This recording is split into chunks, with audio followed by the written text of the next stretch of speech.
Take me on home to the asylum.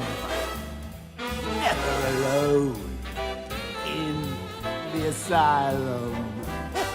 Anarchy ruled, it was wild, but through it all you never smiled. Joke's on you, I'm in your head, so look who's laughing now. Remember in Arkham City, I killed your girl, so pretty. That was the night you let me die. But when I looked you in the eye, that's when I knew we'd be together. Look who's laughing now. I'm stuck in your head and I'm laughing. I fill you with dread and I can't stop laughing. Your parents are dead and I can't stop laughing.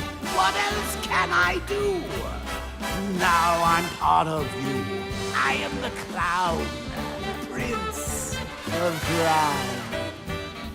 And we've had a hell of a time.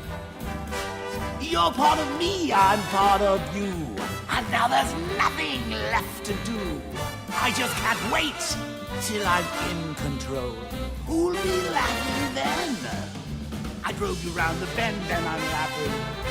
I'm with you till the end and I can't stop laughing. I killed all your friends and I can't stop laughing. Oh yeah, I think I can taste your fear. Now that my time is near, I'm in your blood, I'm so alive. I only wish you'd let me drive. It won't be long till I make you kill. Who'll be laughing then? Barbara's dead and I'm laughing.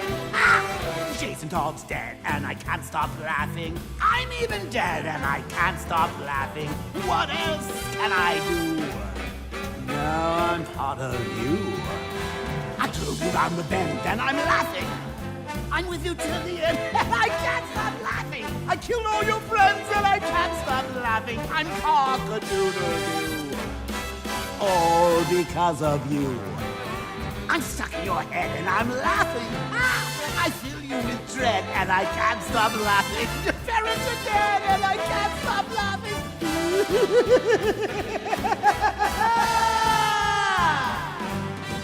I'm stuck in your head and I'm laughing. I filled you with dread and I can't stop laughing. Your parents are dead and I can't stop laughing. What else can I do? Now I'm part of you.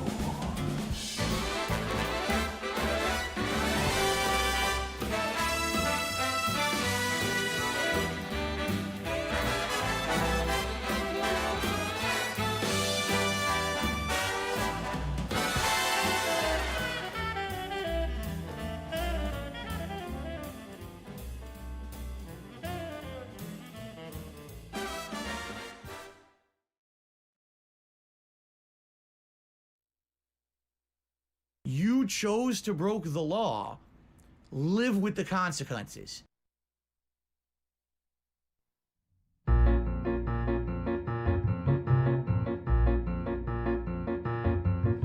Attend the tale of Maxwell Rothy, sought the footlights like a moth, his sense of timing never off until he opted to collaborate with a hooded reprobate. The blighter and assassin made a deadly double bill.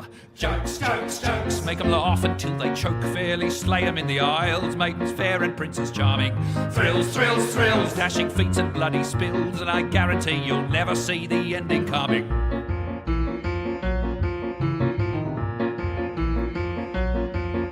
The curtain rose, the scene was set, they danced a murderous duet, and much deserving blood was let up too. The scene wherein they disagreed on who should live and who should bleed, and Maxwell Rothy then received a very bad review.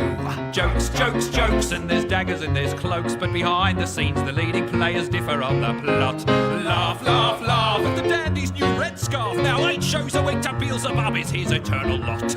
Jokes, jokes, jokes, make 'em laugh until they choke, fairly slay 'em in the aisles, maidens fair and princes charming. Thrills, thrills, thrills, dashing feats and bloody spills, and I guarantee you'll never see the ending coming. Boom. Did you? I didn't. I didn't see the ending coming. I sort of did. But you know what? We're here. We're vibing. We're rocking and rolling. And we're going to talk about stuff. I am back. Yes, I am back. I have been away for about a week, actually. Pretty close to it, at least. And we've been in the middle of nowhere. In the middle of Minnesota. Like, we fly into MSP right next to Mall of America, and then we drive like 3 hours straight to the center of the state. So we're very isolated, but it was a good time. If you missed it, I filmed a couple of videos while we were out there. But for the most part, I was pretty well disconnected, and it was good. It was a good chance to kind of get away, take a breather, go on the boat. And then, you know, as I'm flying back, they announced the layoffs. Now, to be fair, we're going to talk about the layoffs, and none of this is like surprising. We knew last week, actually, I think technically the week before, we knew that there were going to be mass layoffs. So none of this, again, is shocking. We knew all this was coming, but still. Also, my soundboard isn't working for some reason. Yeah, it's just not working. I don't know what the deal is. So I'm very sorry about that. But I can't get the soundboard working. I don't know what the deal is. If you don't know, I use a Go XLR as my audio mixer, and they technically stopped supporting it like last year at some point, but it kept working. So I was like, I don't need to replace it, whatever. I think it is now technically like the firmware snapped and it's not working right, so I'm gonna have to replace it, which sucks because this thing was expensive, and when I got it, it was amazing, worked great, and then, like, you know, they stopped supporting it, so now it's not routing sound correctly, and it's driving me crazy. Maybe if I just like totally reboot the damn thing.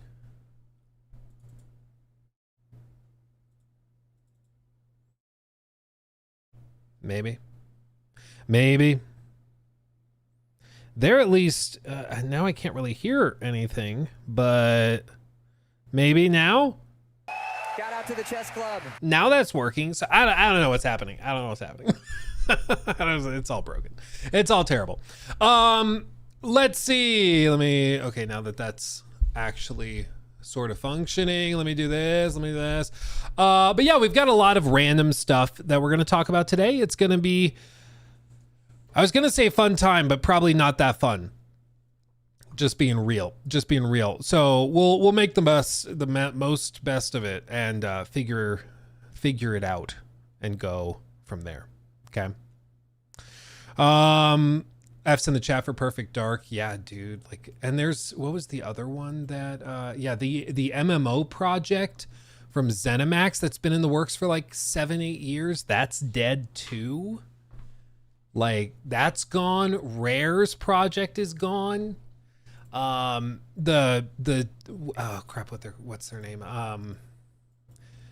The other team, they just got like cut in half. Where is it?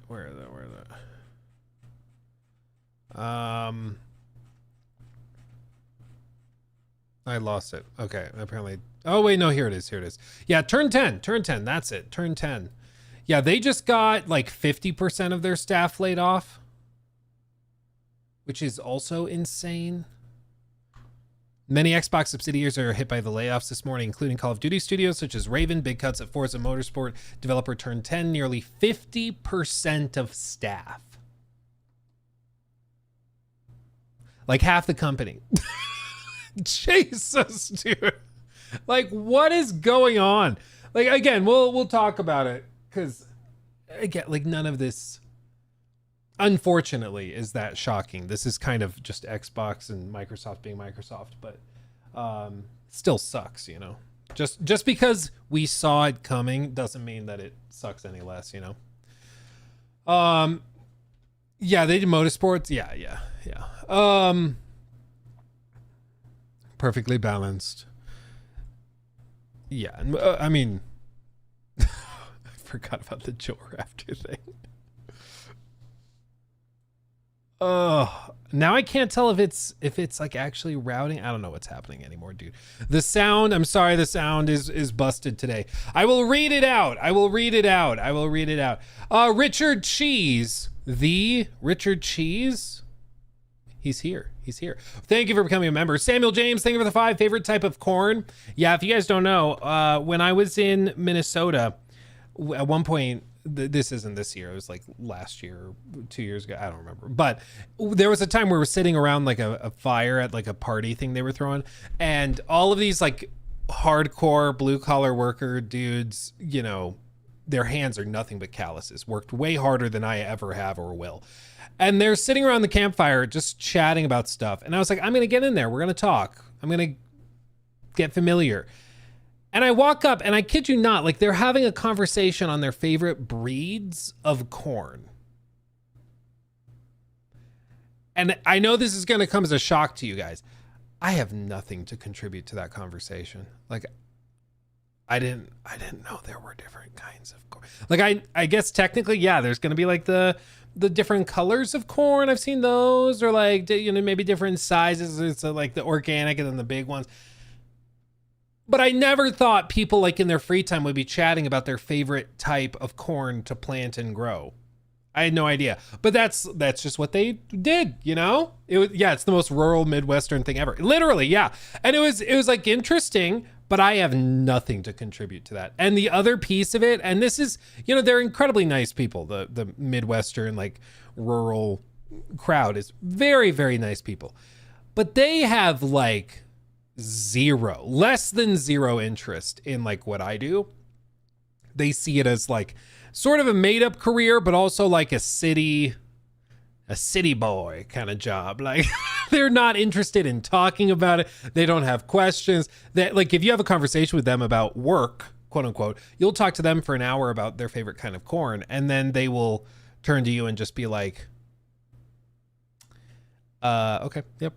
Like there is no reciprocation, you know, there's no, yeah, and what do you do? No.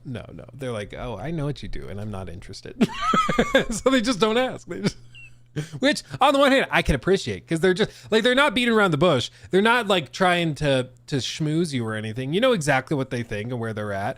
But it is very different from like, you know, a lot of social environments where you're supposed to go back and forth, do a little tug of war. They're like, I'm not interested in what you have to say. I'm not interested in about it at all. You know, I'm good. Let's talk about bluegrass corn. I don't know if that's a type of corn, but like, it's just funny. It's just very different. It's good to go once a year. It's a good reset, palate cleanser for the year kind of thing. But yeah, I don't think I could live out there, for example. So if the question, going back to the question from Samuel, do I have a favorite type of corn yet? Not yet. I will have to do more research. And then, you know, next year I will have more. I'll come prepared. You know, my father-in-law did tell me when he first visited the Midwest, his wife, so my mother-in-law, she warned him very specifically, when you talk to these guys, and like, you know how they have the big, like, hold on, cornfield, this, you know, the irrigation systems, okay? She warned him, when you go to rural Minnesota, do not call this a sprinkler. Do not. It is a center pivot. Okay? Because they work in the big circles. It pivots in the center. It swings around. It is a center pivot. It is not a sprinkler. And if you call it a sprinkler, they will get triggered and they will be upset. And so for years, my father-in-law was like very carefully watching how he phrased things. And he's like, oh, is that your center pivot or whatever? And then like last year or this year or whatever it was, he's talking to one of the people that lives out there who has a big field and grows corn, has a favorite, I'm sure. And he goes, you know, oh, is that your center pivot? Like, how do you maintain that? Just making small talk. And the guy turns to him, center pivot. I mean, it's a sprinkler. He's like, oh, yeah, but like it's your center pivot, right? Trying to be like, I'm one of the guys. He's like, well, I mean, yeah, it's a center pivot, but it's a center pivot sprinkler. So it's just a sprinkler. And so for like 10 years, my father-in-law was stressing over the proper terminology of how to phrase this. And apparently some people are purists. And if you're a city boy, they'll throw a fit if you call it like just a sprinkler.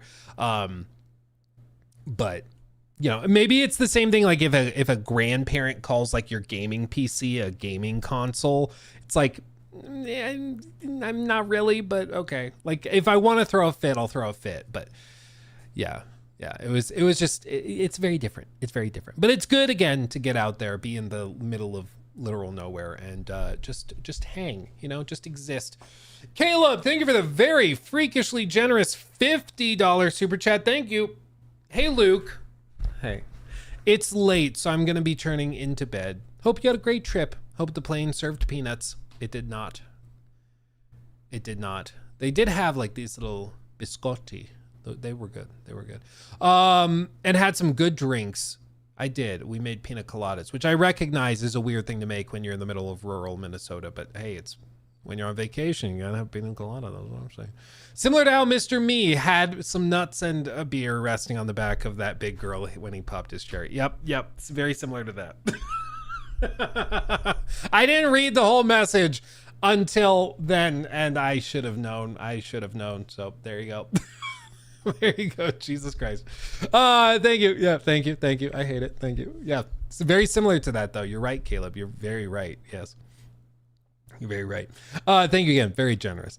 Mr. Dragonman, thank you also for that. Thoughts on Riot canceling Hytale and community uproar support for the old Simon buying the IP back to revive the game and release it in beta. I'm always down if people can find some ways to crowdsource or just find ways to save dead projects that were killed due to mismanagement. Like sometimes games are canceled because they're just going to be bad. That's one thing that like is sometimes missed. We're going to talk about lots of cancellations today, and we don't know the exact specifics of some of these, but of a few of them, we do know that they were in development hell for years and years and years. So sometimes when you hear that a game was canceled, it's not actually surprising, and it's also like, it's very possible that they were not, like they're not canceling something that was going to be awesome. Like sometimes games just don't come together. Sometimes games just don't click. They're not fun. They're not going to justify the price point. You know, that does happen. It does happen. And there's not much you can do other than just, it didn't work. Cut your losses now, as opposed to spending another year or two for it to just lose more money at that point. So we'll talk about all that. But yeah, sometimes cancellations are for good reason. And it's because the project just wasn't working, right? It didn't make sense and it wasn't clicking. Other times they are canceled because they are mismanaged horribly, and it's the executive team that's responsible, or it's the production staff, you know, that couldn't get the production lined up properly. So like sometimes it's not as simple as just, you know, it's this or that. But yeah, if there's a way to save projects, especially through crowdfunding, that's always great. It's also similar to what happened with Tango Gameworks, where they got shut down by Xbox. And then was it Krafton? I think it was Krafton, the publisher, came in and bought them. That's great. I love that. That's awesome. I saw news that Perfect Dark gameplay was fake. Oh, really, Karan? Do you know what outlet said that? If it was just like a post on X, then I mean we can't really go with that. But you know, just speculation. But if there's some outlet that's like reporting that, let me know. Let me know. I'd be interested in seeing. Yeah, Karan, thank you. If you can find it, let me know. Let's see. Forge Trisons, thank you for 29 months. Oh, baby, that's insane at the show off tier. Hello, Mr. Stevens Livers. Unfortunate Xbox news. Perfect Dark looked really good. Need more immersive sims. Raven is one of my favorite dev studios and local to me. No cuts and Ninja Theory, oddly. As far as we know right now, I mean, they are saying over the next like 24 to 48 hours, we'll hear more about what's happening, because as we'll discuss, this has not been a well-managed thing, okay? This has been kind of a mess. So we'll talk about it, but yeah, we might still find out more in the future. As for Ninja Theory specifically, I will be honest, I'm surprised there's been nothing with them So I agree with you, because I also thought that Hellblade was not good enough to justify their team getting like another 100 million, but we'll see. It's only like 80 people. It's only 80 people, but they also spent a lot of money on something that in my opinion, was not particularly impressive. Yeah, they do mocap. Yeah, they do stuff like that. They're a really good studio for like the cinematic side of things. And my guess is that they're just going to be used to like showcase massive like graphical powerhouse sort of tech showcase things. So for the next generation of Xbox hardware, I would expect they're going to have, just like Hellblade 2, they're going to have Hellblade 3 or some original thing that's different in a new IP that's literally just made to look pretty and to sell the console that way. Because that's what Hellblade 2 was for, pretty much. And then they kind of were like, oh yeah, we have to make a game out of this. So I think maybe that's why they're sticking around, you know.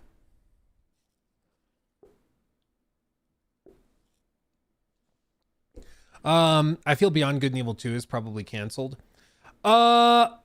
Maybe. I mean, I think if it were, we would have heard about it by now, because my understanding is that the team that is working on it is like pretty well established as like exclusively working on that. So I think like for them to shut down Beyond Good and Evil 2, they'd be shutting down basically a whole studio, and we've heard no news of that. So I don't know.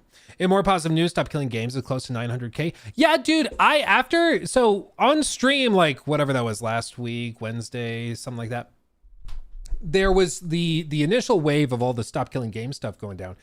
And I had heard the term before, and I think we had mentioned it, I don't know, 6 months, a year ago. I don't know, whenever it first was kind of going through. And I was like, okay, I'm going to look it up before talking, because I don't want to say something stupid for something that is quite clearly important. And so I looked it up, and I genuinely I'm like, we're not gonna, I feel like the initial wave of interest in like the scandal or whatever has blown over, which is probably for the best.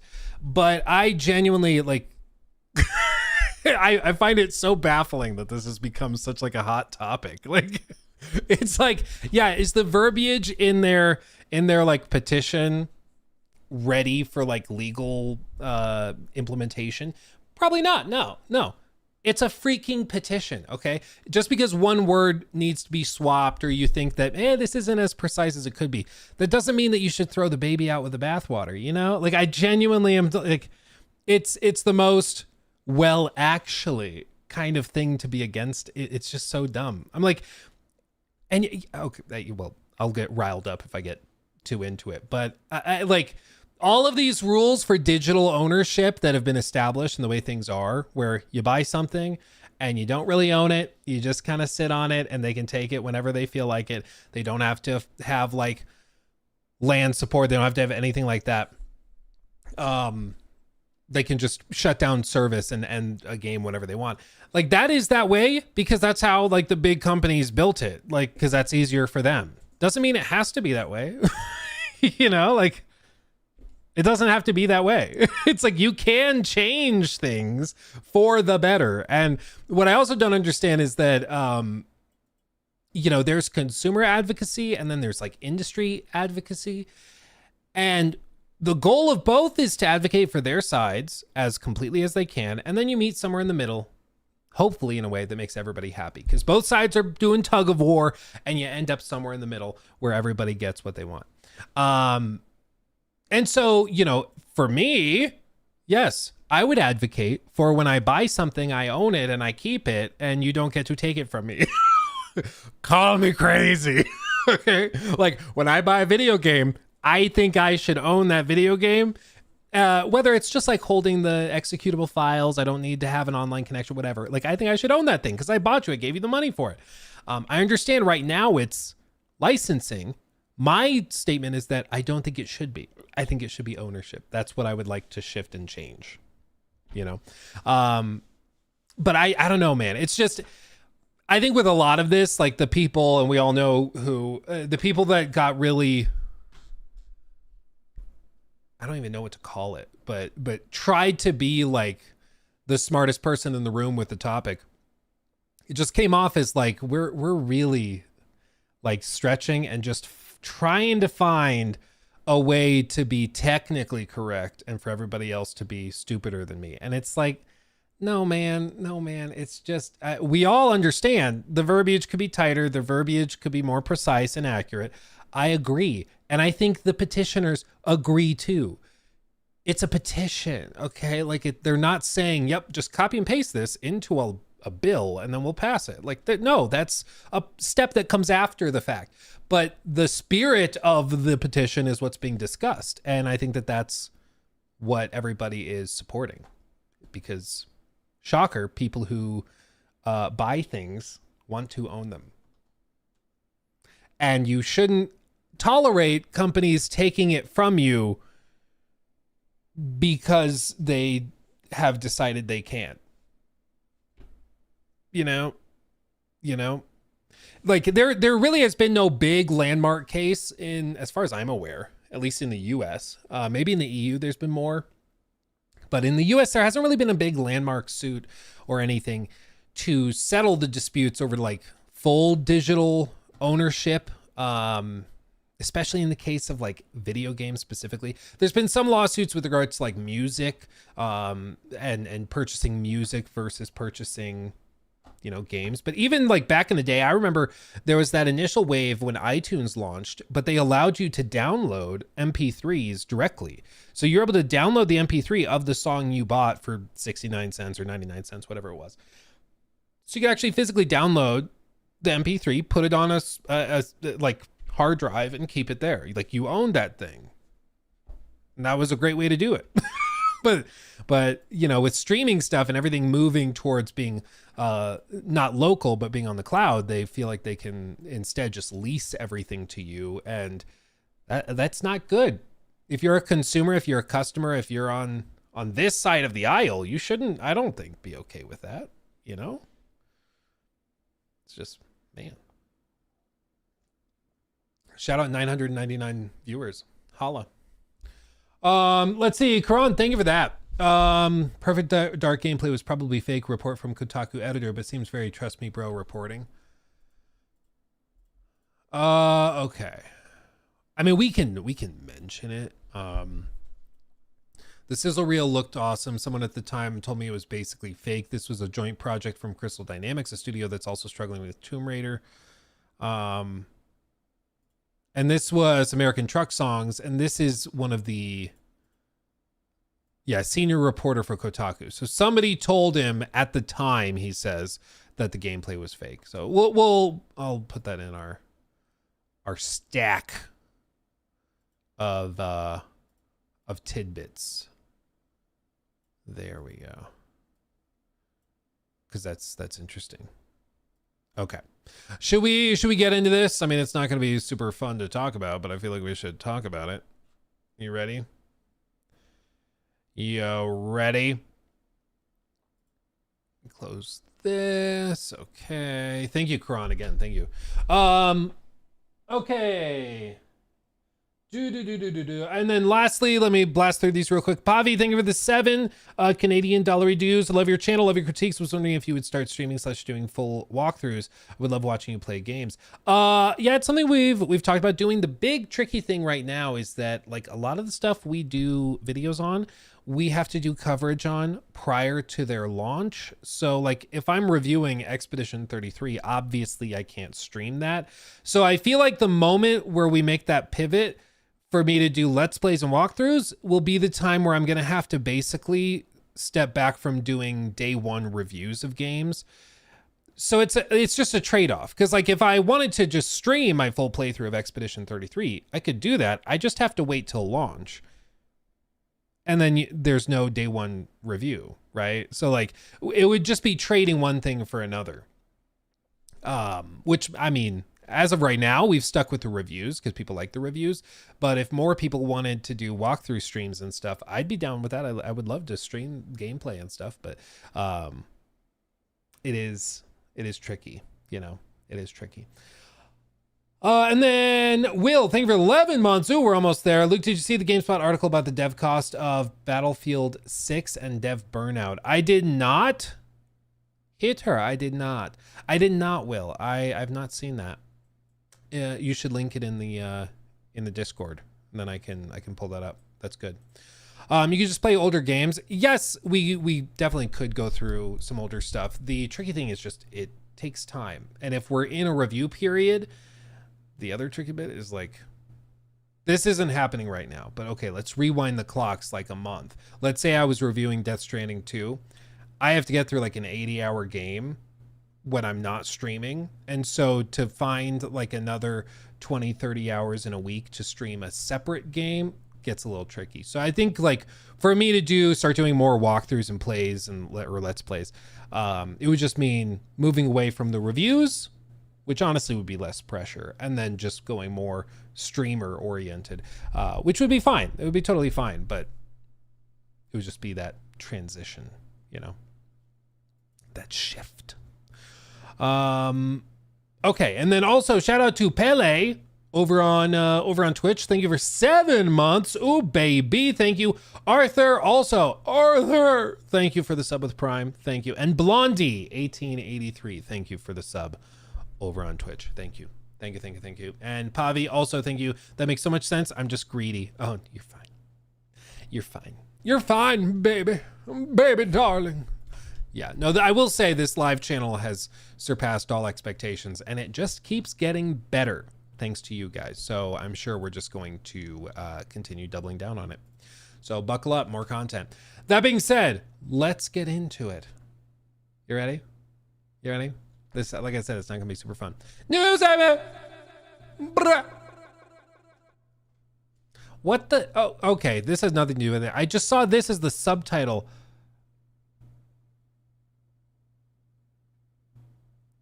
So they got Diddy. But he dodged major charge. So they didn't get Diddy. Dude, this is what happens when I go on an airplane ride. I miss all this stuff. Like, okay, I don't know what's happening. I'll ask you about Diddy later. We kind of got Diddy. Okay, I'll take it. We kind of got Diddy. It's better than not getting Diddy. Okay. News segment for real this time. Okay. So breaking news that's not surprising, but is also horribly disappointing, is that Microsoft is, in fact, laying off lots of people, thousands. Technically, this accounts for roughly 4% of their global workforce, which accounts to roughly 9,000 people. 9,000. And that's 4% of their workforce. They have like 228,000 employees, I believe. Now, I guess 219, but I guess you just got to go from there. And here's the deal. Like, we knew 2 weeks ago, already rumors were passing and swirling around. Technically, like, even when I was at Summer Games Fest and we were seeing, you know, Phil Spencer march around the venue, and go and sit next to the baby pool, he knew all of these things were happening. I mean, he knew at that time all of these layoffs were about to hit. None of this was surprising. The other reason it's not surprising is because Microsoft historically does a round of layoffs and restructurings right before the end of their fiscal year. So their fiscal year ends at the end of June, and that means that they have to make these decisions. At that point, they have to get the ball rolling, file the paperwork, and do all of that. They were announced today, but the understanding on Wall Street is that all of these will be reflected in the books for the earnings call that comes up in a week or two when they cover the last quarter and the full fiscal year. And the reason Microsoft does this is because every year at the very end, when they close up their books and do their big annual shareholder meeting, they want to present it as though, look, we trimmed costs by this much, and we did this, and we restructured this, and we got rid of these redundancies. And recently, part of the broader strategy for Microsoft at these earnings calls has been centered around AI stuff, right? So they've invested tens, if not at this point, hundreds of billions of dollars into all these AI tools that are supposed to increase productivity, like Copilot and OpenAI and all that. And as a result, at these earnings calls, investors expect them to say that AI is actually seeing a return, that they are getting something for that investment, and that they expect to be reflected in the form of like efficiency increases where they can fire people because their jobs are being replaced by AI and things like that. So that raises the demand from investors for Microsoft to lay people off and to churn the wheel and make it look like things are really shifting and changing. Sometimes it actually does lead to like major cuts. When my dad lost his job in a round of layoffs, what basically happened is that they laid off a huge chunk of the team, and many other teams, to be fair. But then they just went and rehired everybody as contractors. You know, like, so in that case, they didn't have to like pay benefits, and they could claim that they restructured and laid people off. But in some cases, they were even hiring people as like contracting them for more than they were getting paid as an employee. But because of the weird shuffling of employees and the way that it looks on the books, it appeared better. So they called it good.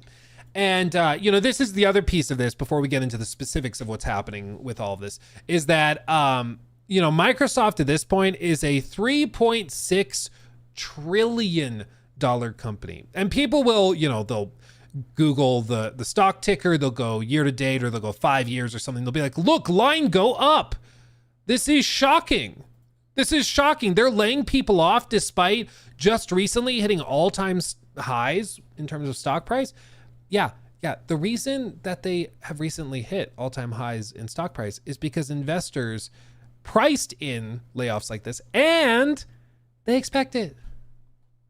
They expect it, dude. Like, the reason Microsoft is a $3 trillion company is because they do stuff like this, okay? If they didn't lay people off very regularly and they instead approached it like Ubisoft, do you wanna Ubisoft stock? I don't remember what the ADR is for it.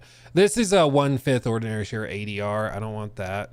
Because that's basically, it's an American depository receipt, I believe is what it stands for. But if you went Ubisoft's route, you'd look like this, where Ubisoft just never cut anything and did not much for years and years and years. And they lost tons and tons and tons of money and stock price as a result, because they got really, really inflated and bloated to the point where they have 20,000 employees despite not producing anywhere near enough revenue to justify that price. So all of this to say, this is not shocking on a business side of things. It's not shocking from a news side of things because we had heard rumors that this was happening. But what is shocking, I think, for many people are the specifics, which is what we're going to get into. So it's, there's a lot going on here. Of the 9,000 people, I've seen some people misquote this. The 9,000 people that are being laid off are across Microsoft. That is not all within Xbox, okay? Microsoft is a hell of a lot bigger than just Xbox. That being said, a lot of people within Xbox as a division of Microsoft have been cut as well. For specifics, there's reporting from Jason Schreier we're going to look at. There's reporting from across, the internet on different projects, different teams that have been affected. And there's some studio closures. There's some game projects closing. There's some teams that have been decimated. We're going to get into all of it. But, at the very least, we can say with confidence that Phil is not too worried. Our platform, hardware, and game roadmap have never looked stronger, Phil Spencer says, as Microsoft announces another round of mass layoffs. Come on, Philip. Come on. IGN report says Microsoft has begun a new round of mass layoffs across its gaming division, beginning with a 10% reduction, approximately 200 people at social game developer King. They were mobile, big studio. Layoffs are also being announced at other European studios, according to the report, while US-based studios will be informed about job losses later today. And you can see this isn't to suggest that Microsoft is suffering greatly or at all for that matter. CEO Satya Nadella said that the company, quote, put up record performance in its 2024 annual report. Quote, we delivered to over $245 billion in annual revenue, up 16% year over year, and over $109 billion in operating income, up 24%.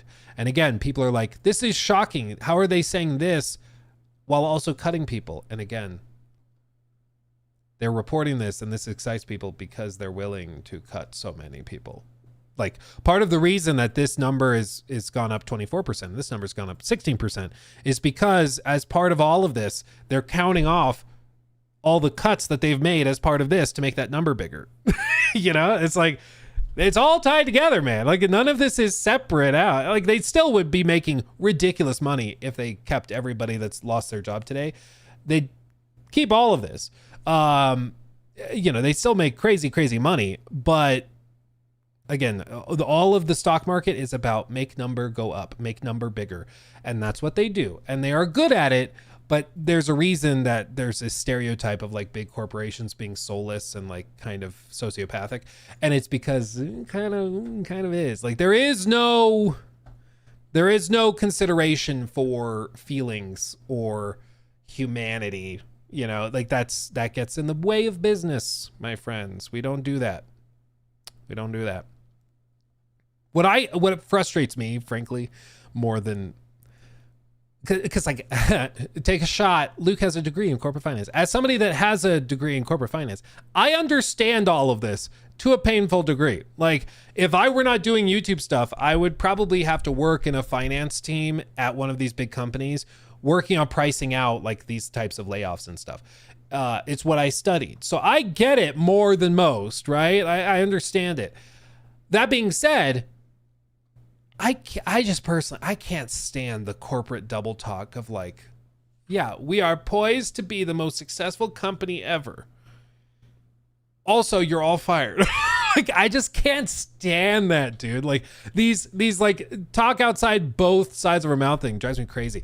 A Microsoft representative confirmed with PC Gamer that the reported memo is accurate. Quote, I recognize that these changes come at a time when we have more players, games, and gaming hours than ever before, Spencer wrote. Our platform, hardware, and game roadmap have never looked stronger. The success we are seeing is based on tough decisions we've made previously. We must make choices now for our continued success in future years, and a key part of that strategy is the discipline to prioritize the strongest opportunities. We will protect what is thriving and concentrate effort on areas with the greatest potential. Like, again, you just translate it out of corpo speak, and it's like, yeah, some of your projects look like they're going to make lots and be really good. Some of them look like dog shit and you're fired. Like, just call it like it is, man. Just like, let's say it like it is. It's just insane. So as for specifics of what's going on, what some of this is. Breaking from Jason Schreier. Breaking,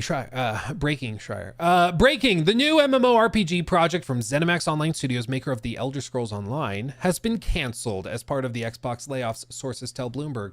The project, codenamed Blackbird, had been in development since 2018. Still more news coming this morning. And this is wild because this, like he says, has been in development for like since 2018.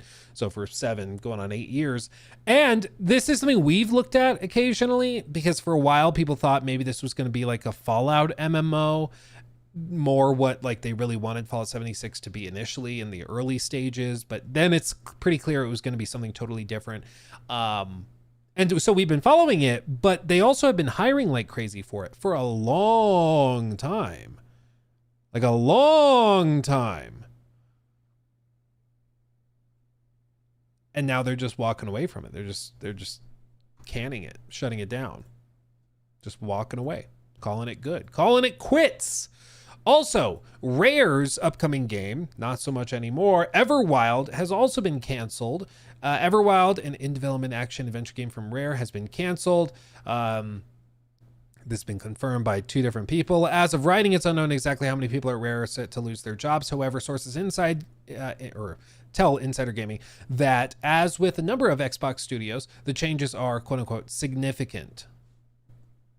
So it really seems like Microsoft is just going through the whole portfolio and looking at what they think is going to be a hit, what they think is not, and they're just cutting the stuff that's not. Because I think they're finally like, compare all of this with the Game Pass stuff, compare all of it to Netflix. You remember the memes back in the day with Netflix where they would give anybody a $200 million deal? Like even South Park made fun of it where they're all doing their own superhero knockoff shows, trying to get a Netflix deal to make tons of money. And that's because back in the day, Netflix was just trying to make content to compete with cable and movie theaters. So they were willing to just throw money at anything because they do another round of investment from people and they get billions of dollars raised and then they throw money at new stuff. And most of it was garbage. Most of it, like 95% of it was just trash. Garbage. And eventually they realized we can't just keep burning money. We've got to be more precise with this. We got to be careful with where we put our money and start reliably making good stuff. And so they canceled a ton of stuff. They canceled a lot of shows that had a lot of potential that people did like, that only had a season or maybe 2 seasons in, and they just cut it cold turkey. And I would argue, yes, I agree. It still is now. Yeah, most of it's still garbage in my opinion. But, they started getting much pickier, much more picky.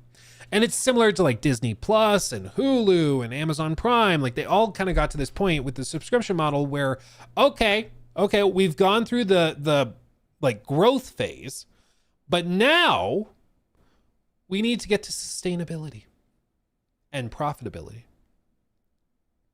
Because we can spend a ton of money.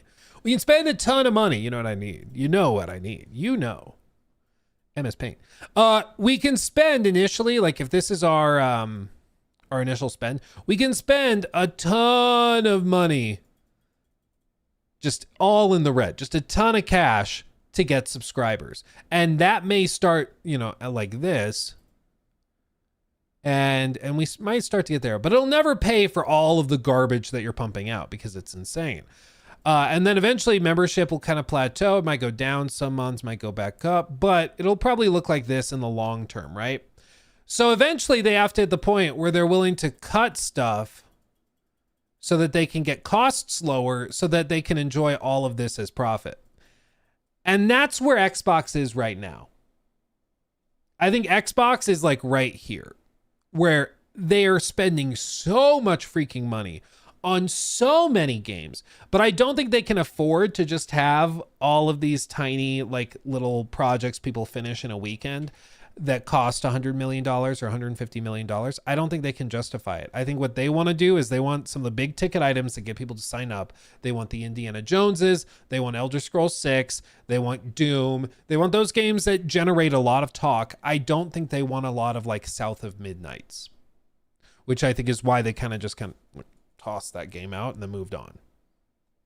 And, it's because they're at this stage where they're like, hey, we got a lot of money flowing in. They're taking in hundreds of millions of dollars a month through Game Pass. But their spending is out of control. So they're starting to cut and try to find ways to achieve greater profitability. And this gap is just, this is good old margin. And that is the thing that investors keep an eye on. They want margin to be either solid or growing. They want more money out of every dollar that's being spent. And one of the ways they do that is by making cuts on projects and things that they're doing, and then also by trimming total workforce. But why Perfect Dark? Well, let's talk about that. So one of the other things that was canceled, Microsoft is closing down Xbox Studio The Initiative. The Initiative was working on the Perfect Dark. That's also dead now as well. And if you don't know, The Initiative, they were a team founded in June of 2018, 7 years ago, by Daryl Gallagher in Santa Monica, California. And they had a pretty small team, but this was a team comprised of all sorts of people from BioWare, from Naughty Dog, Respawn, Santa Monica Studio, Blizzard, Insomniac, and even Rockstar. And, of course, they were working on the reboot of Perfect Dark, which just got a gameplay reveal. Sorry, that was loud. Just got a gameplay reveal last year at the summer showcase in 2024. And they showed this. Remember this thing?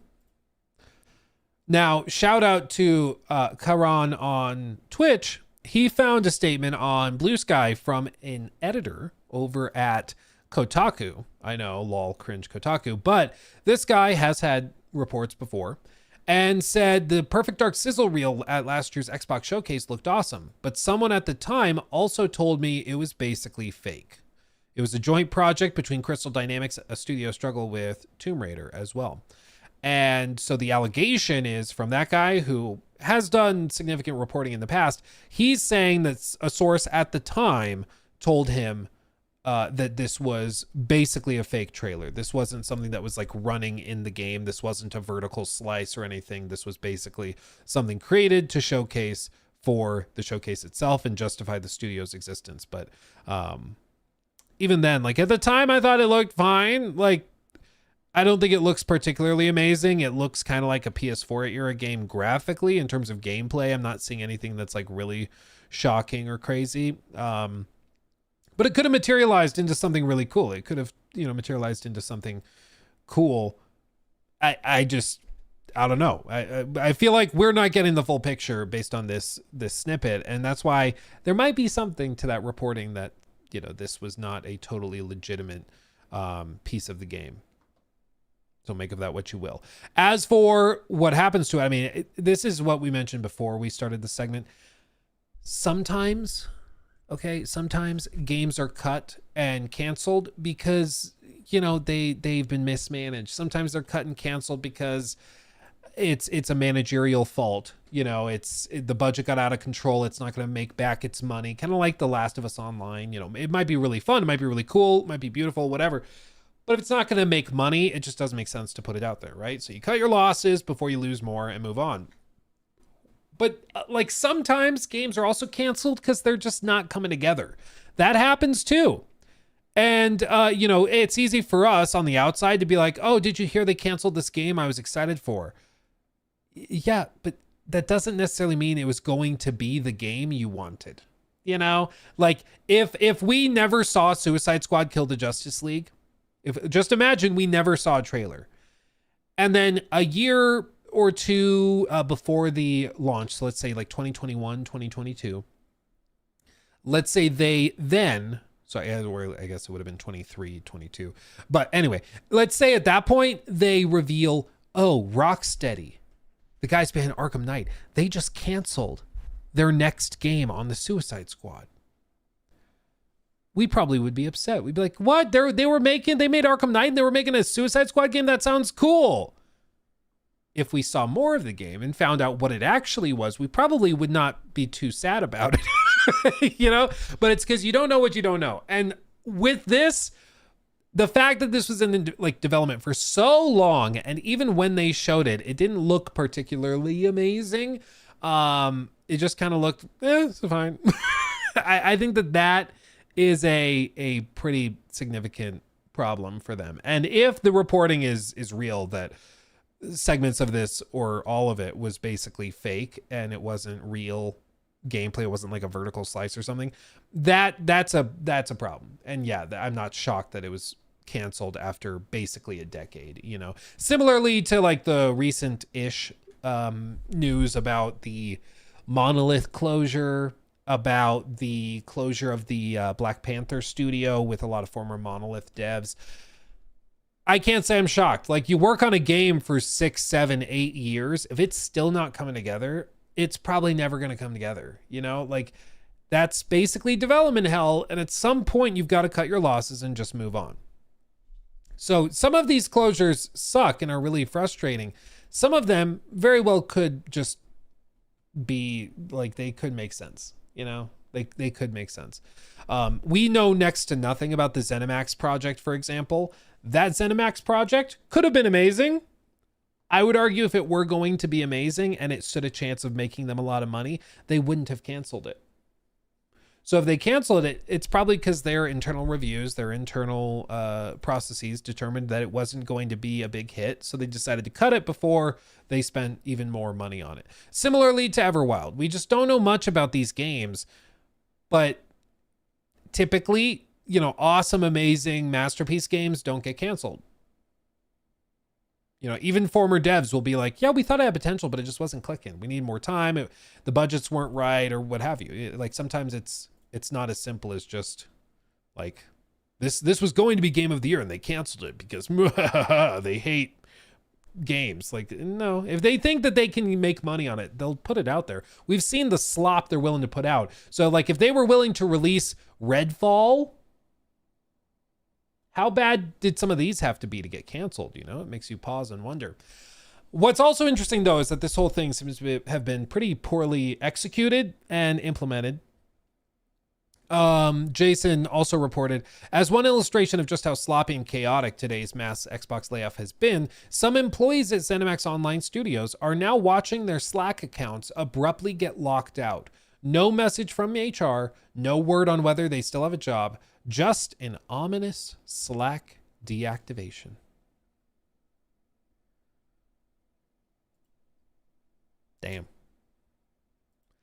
Damn. It's like one of the places I used to work at where they would just like not, they would turn off your security key so you couldn't get in the building. So you would drive into work, try to swipe your key, and then it just wouldn't open and unlock the door. So you'd be like,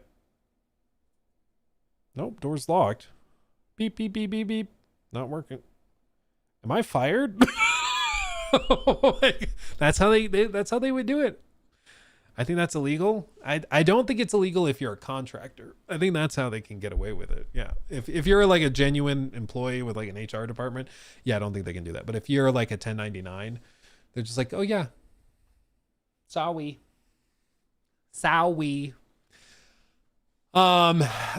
yeah, HR is human resources. Sorry. Yeah, if you don't know. Let's see. Yeah, that's such sucky behavior when I give proper notice. Because they didn't want it to leak and they didn't want to incite panic and all sorts of stuff. One of the things that they historically do also is that there's a lot of research that's been done on layoffs, unfortunately. And one of the common bits of info is that layoffs tend to have the lowest impact on company morale or team morale if it happens close to or right before like a holiday weekend. And I know that sounds stupid because you're like, well, you're going to lay people off right before a holiday. That's going to ruin their holiday. Yes. But the company doesn't care about the person that just got laid off. That's why they laid them off. They care about the team that's still hired. And that team is going to go on a vacation for the holiday. And then they're going to come back and they already had like a nice weekend. And they're like, yeah, it sucks that Tim got fired. But I had a lot of hot dogs for the 4th of July, so I'm feeling pretty good. It sounds crazy, but that's why they do it. It's why also if they're going to fire you, they typically fire you like on a Friday. You know, it's just how it works. It also decreases the likelihood of like retaliatory stuff where people would like storm into the office and light it on fire like an office space or something. Let's see. This morning, ZeniMax Online Studios told staff that their MMO project Blackbird was canceled and abruptly deactivated the team's access to Slack. 3 hours later, team members have no idea if they have jobs. They still have access to email and Teams, but have not heard from HR or management. My guess is that they're trying to prevent like people from downloading chunks of the game to leak. Because y'all know Concord had a leak just like a week or two ago. Because I got it working. And so there's chunks of Concord that are out there. People are data mining and breaking into the dev room and stuff. And so, you know, that's probably something similar to this. Is they're like, hey, let's lock everybody at the same time out so we can make sure that the people who are no longer employed are escorted out of the building, and then we can move on from there. But yeah, it just seems bungled. Seems a bit bungled. Rare's Everwild canceled amid Xbox layoffs. Everwild, an in development action adventure game from Rare, has been canceled. Again, they expect it to be pretty significant in terms of overall impact. That could mean that everybody who touched the game is fired. It could mean that only a handful of people will get moved to other projects within Rare. We just don't know. But again, I think if we compare it to like this, I think that this is where Xbox is right now. And so they are just trying to be very precise with what they choose to see all the way through to the end. And anything that they're not confident will pop off, they're just cutting. Because again, just to understand mechanistically kind of how this works, what has historically happened when these types of layoffs occur is that you see you see like a call from Satya, the CEO of Microsoft, come down and tell every department head, hey, Surface team, you need to cut 5% of your staff. And then they call the next guy, hey, Windows antivirus team, you need to cut 4%. Okay, call Xbox, hey, you guys need to cut 7%. Call Windows 11 team, hey, you need to cut 35%. Nobody's using it anyways. And you just keep going down the line like that, and you reduce the workforce that way. And so Satya is not really that concerned with whether you have room to cut 7% of your workforce. He just told you cut 7% because that's how they're going to hit these targets they have for profitability, for margin, for this and that. And that'll make investors happy. So you have to figure it out, because if you don't, they'll just find someone who will. Because there's always a sociopath ready for promotion. You know, there's always one waiting in the wings, ready to go. Tell you what. One thing is that apparently State of Decay 3 is also safe from this round of cancellations. This comes from Jez Corden. He's heard that as of this moment, it is not canceled. Allegedly. Same with Ninja Theory. Also allegedly untouched. Could change. Because again, like what's so insane about this is like Microsoft is laying off 9,000 people today. And for them to lay off the entire company of Ninja Theory would still leave them 8,920 roles to cut. It's one of the occasions where Ninja Theory, like being so small, might actually help them. It might actually be a benefit because they're so small that it's kind of like a rounding error where they're like, there's not enough meat on the bone to cut from there. No, let's look elsewhere for cuts and just moving on. It's wild. It's absolutely wild. Like, again, it's none of this is shocking. We knew these cuts were coming. The like even this morning on the plane, like, you know, they have the little display in the back of the seat in front of you. I turned on like CNBC or whatever to see because they have the live satellite whatever TV. And so I was watching like the industry news and the stock market returns, and they're talking about all that. And they were talking about, before they officially announced this, the expected Microsoft cuts and stuff. Like, none of this is surprising. People have been talking about this for 2 weeks. It's kind of shell shocking for the games side of things, because we're also like, Game Pass has been doing really, really well. But then you got to remember, they're part of Microsoft. Microsoft is worth $3.6 trillion because they are willing to just go kind of sociopath mode on this and just cut, whatever. Like, it's at its core, it's a massive giga corporation. It is not your friend. I know you have 3 Xbox controllers that all have their own little unique design and you feel like you're an ex-bro. That's fine. They're not your friends. Okay, this is like one of the biggest, most soulless corporations known to man. Make solid software that everybody uses, sure. Some of it not so solid, but a lot of it's very solid. But they're not your friends, okay? And if you work with them, they're not your friend. I don't understand why we have to every year, really at this point, every like 3 to 4 months, we have to be reminded that, these corporations are like they kind of are mean. Why are we surprised? We've known this. This is like a common thing. It's like, hey, did you see Emperor Palpatine did something bad? I'm shocked.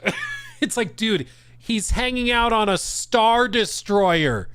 Those beautiful things that twinkle in the night sky, yeah, he blows those up for fun. He's not your friend, dude. You don't get to be surprised anymore.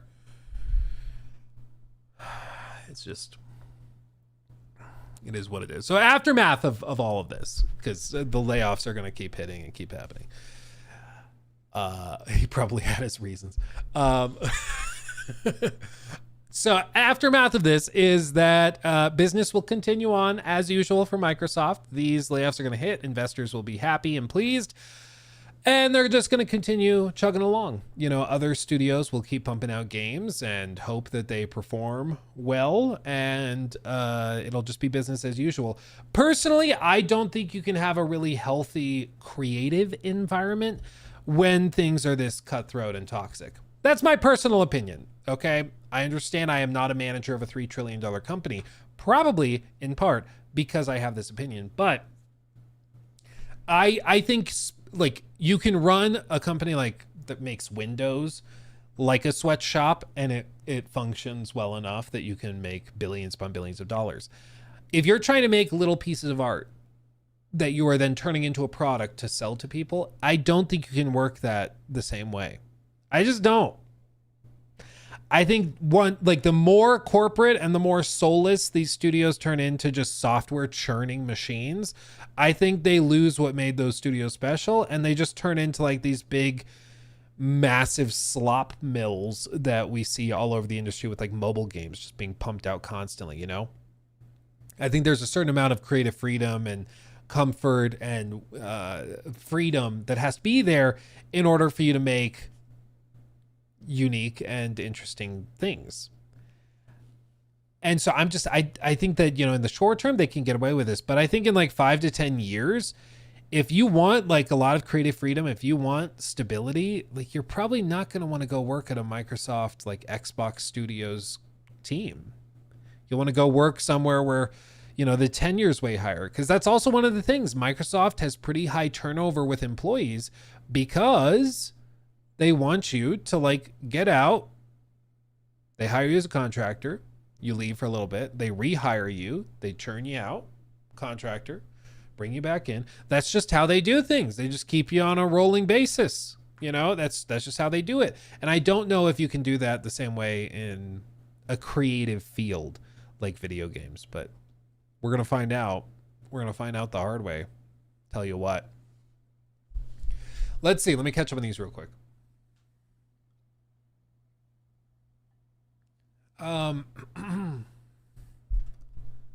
Let's see. Okay, Blake, thank you for the 5. Geez, nothing but bad news today from the layoffs and projects being canceled to the P. Diddy verdict. What the hell is going on, man? L Day. Yeah, I don't really understand. We said that they kind of got Diddy. I don't know. I guess maybe somebody can explain what happened with the Diddy stuff, because I missed it. So tell me. Or I could Google it because we live in 2025. I guess I could do that. Alucard, thank you for the 10. All of the PlayStation Twitter warriors are about to become corporate financial experts with the latest round of layoffs. Well, dude, already I saw one person saying Xbox lays off 9,000 people. And I was like, bro, they can't even read. They can't even read, dude. It's like they're not the same thing. You know, like, come on, man. Your car has a wheel. Does that mean your wheel is a car?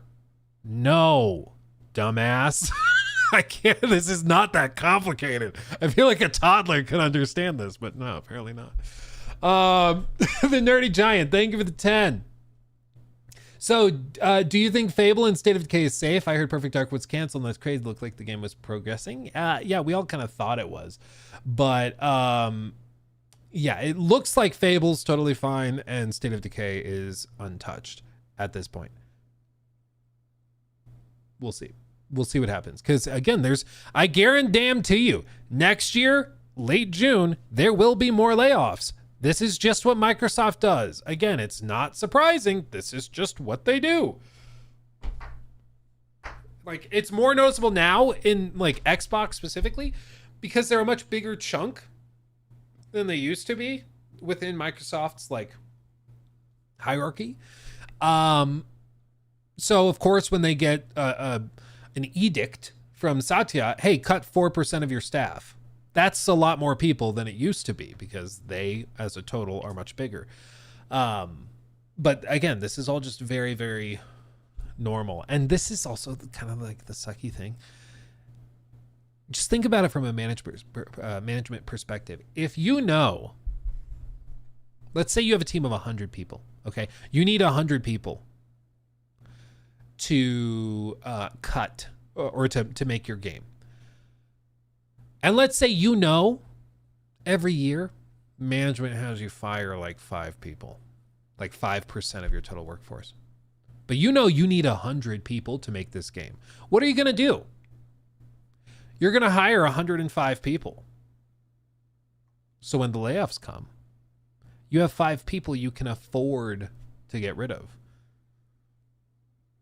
And what's sucky is that you're basically hiring people with the understanding, they don't understand it when they're hired, but you understand the odds are pretty high that they're going to be offered up on the altar of layoffs. So they overhire so that they have fat to trim, basically. And that happens across the industry. Like it's a very common thing. Like within software companies too, where they'll just overhire so they have room to trim. But, you know, and then the people that got hired are like, what the hell? I just moved here. But it's because the company has to treat them kind of like it has to treat them like a number, like just a piece of cattle, you know. Real serious. Thank you for the super chat. Hi, Luke. I really need someone to help me make sense of this. Would you happen to know someone who has a higher education in the field of financial operations of corporations? Maybe Yong. Does Yong have? I'll call him. I'll see. Yeah, I don't know. Thank you for the super chat. I'll get back to you. I'll see if I know someone. Judson, thank you for the 2. Kind of says ZeniMax next to MMO was canceled. Dude, that's the thing. If it took 7-8 years and it still was like not great to the point where they felt, we'll just cut it. It probably wasn't going to be that good. Like it probably wasn't going to be that good. If after 7 to 8 years, it's still rough, I feel like that's not a great sign. Because again, like if it's looking really good, like it can make a lot of money, they will put it out. They're not afraid of doing that. They're not afraid seemingly of putting out a lot of garbage too. So it makes you pause and wonder, okay, so how rough was this, you know? Anti-Parzival, thank you for the 5. Reports are now saying that Phil Spencer will be leaving Xbox when next-gen console releases. Yes, I did see that, and I guess we could attach this onto... I think I bookmarked it. Jacob, when you cut this clip, let's stitch this onto the end of that, because I do think that this could be an interesting little addendum. Let's see. So to wrap this up, Phil Spencer, there's rumors that he will be stepping down after the launch of the next console, so early in the next generation of consoles. Microsoft has responded to this, actually just in the last handful of minutes, like last 20 minutes technically. Phil Spencer isn't retiring as the chief of Xbox, quote, anytime soon. Microsoft says that Phil Spencer, Microsoft Gaming CEO and the head of Xbox, isn't retiring anytime soon. The company's responded to rumors of Spencer's retirement, which have been spread online today. They said, Phil is not retiring anytime soon, says Carrie Perez, head of Xbox Communications, in a statement to The Verge. And this is after Call of Duty leaker Ghost of Hope claimed Phil Spencer will be retiring from his role as CEO of Microsoft Gaming after the launch of the next generation of Xbox. And then Sarah Bond will be taking over as CEO of Microsoft Gaming. I mean, personally, I read this, Phil's not retiring anytime soon. The launch of the next generation of consoles probably happens in like 2 years, probably like 2027, maybe 26, but it's, I would expect it probably has been pushed back a bit. So 2027, 2028 is when he'd retire. Yeah, I wouldn't say that's like super soon. It's a few more years. So I don't see how this is really a denial. I know that this is like, no, shut down. I'm like, I read that statement and it feels like it's worded in a way where he very well could just retire in a couple years. And even if he chose to, who's going to be like, no, you're not allowed to. You said not soon. Like he can retire whenever he damn well wants to. Okay. What I do know is that he's how old? Like he's getting about to that retirement age, right? He's been around forever. Yeah, he's 57. He's 57. Look at him in 2015. Oh, what a young, dynamic fellow he was. So he's been there since 1988, dude. Wow. So he will be probably by the time we're talking in like 2027, 2028, he's going to be 60 years old. He's made millions upon millions upon millions of dollars in the space. If he wanted to retire, he very well could. And here's the other piece. Most game companies, like, they tend to put one person in charge per generation.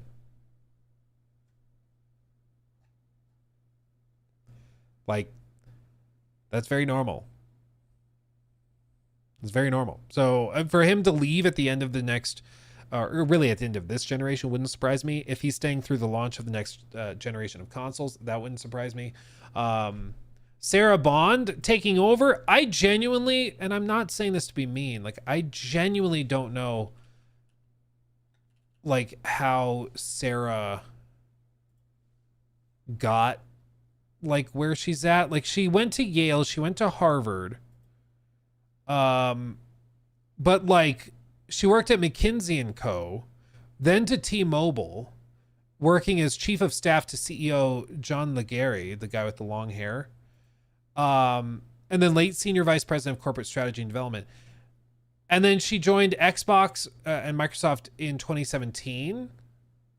So like, she just kind of came out of nowhere and was at the top of the food like chain. Like, I just genuinely don't understand where she came from or why she's in such a high position, but like, she's clearly capable. She represented Microsoft during the FTC stuff, and when you're dealing with like, hey, you're in charge of getting this $70 billion deal across the table, that's significant. They don't give anybody those keys to the car, you know? DEI hire? No, I'm not saying that. Be very clear. I'm not saying she's some sort of DEI hire. I'm saying I don't know where they found her, because she's clearly capable if they're willing to give her the keys to the $70 billion car. Like, that's not something they just give to anybody. You know, like, that's crazy. But the rumor and the speculation is that she'll take over after Phil leaves. Who knows? Who knows, man? I have no clue. Either way, they've definitely like positioned her in a way where I wouldn't be surprised if they set her up there for that. I will say, every time I've seen her, like at Summer Games Fest, when she's walking around, she seems very nice. She's very, very kind, talking to everybody, walking around in her big Gucci sunglasses, like, you know, those hilariously oversized ones. Huge Gucci. I just typed goofy. Gucci sunglasses. Yeah, they look like these, dude. They were like the massive, hilariously huge ones. I don't think that's exactly. It's kind of like this. I don't know. She was wearing these like hilariously massive Gucci sunglasses as she's walking around. She's also like all of 5'2". She's very small. Like, but once you see it, you'll start to see in like the presentations that they do, you'll start to see like the camera angle is always like a little bit lower, looking up at both Phil and Sarah, because it makes them look taller. And so they angle it that way. It's very, very precise and very intentional. And if you watch for it, you'll see it. And it's very interesting. But anyway, I'll continue catching up on this. Okay, Silver, thank you for the 15 months. That is such sucky behavior. Why not give proper notice? I agree. I think they should. But I'm sure it's because they just want to avoid drama, and in turn they create it. Caboose, thank you for the 5. Luke, this is why I love watching you and your takes. You use your brain and you don't take these articles at face value. Also, 200 to 300 from Xbox, not 9,000. Exactly. Like, people are seeing Microsoft lays off 9,000 people, and they are somehow connecting a wire that goes, Xbox is laying off 9,000 people, and that's not what this is. So it's Microsoft is laying off 9,000, and Xbox is a chunk of that. Yeah. Real serious, thank you for that super chat. Whoops, it scrolled too far. Hate to play devil's advocate here, but one of the reasons for these sudden firings is that in digital environments, people be wildin'. In my company, we give lots of notice until people started deleting customer files. That would make sense why they would just do it suddenly. If people were deleting customer files and like rage quitting and like being destructive. Yeah, that would make sense why they would do that. Well, and I think that would click with their concerns, because we're hearing that they locked everybody out of Slack and out of like their company tools all at the same time. Even if you were hired or even if you still had a job, you were still locked out because they wanted to make sure everybody was cut off while they got the people that were fired out the building. Again, it's a sucky way to do it, but I guess it's just how they handle it. Or you could be toxic, like, that place I used to work at where they just like turn off your key. You can't get in the building. Ha! Good luck stealing stuff. Seth, thank you for that one. For that 7. Ex-bro, Satya Madella. It's me. I think about you all the time. Satya, I don't think about you at all. Yes, that is correct. It's just, I genuinely find it so cringe when people are acting like Xbox is part of their personality, or PlayStation is part of their personality, or Nintendo or Warner Brothers or what have you. Like, they do not care about you. Okay? I don't care that you got a tattoo with your favorite logo on your arm.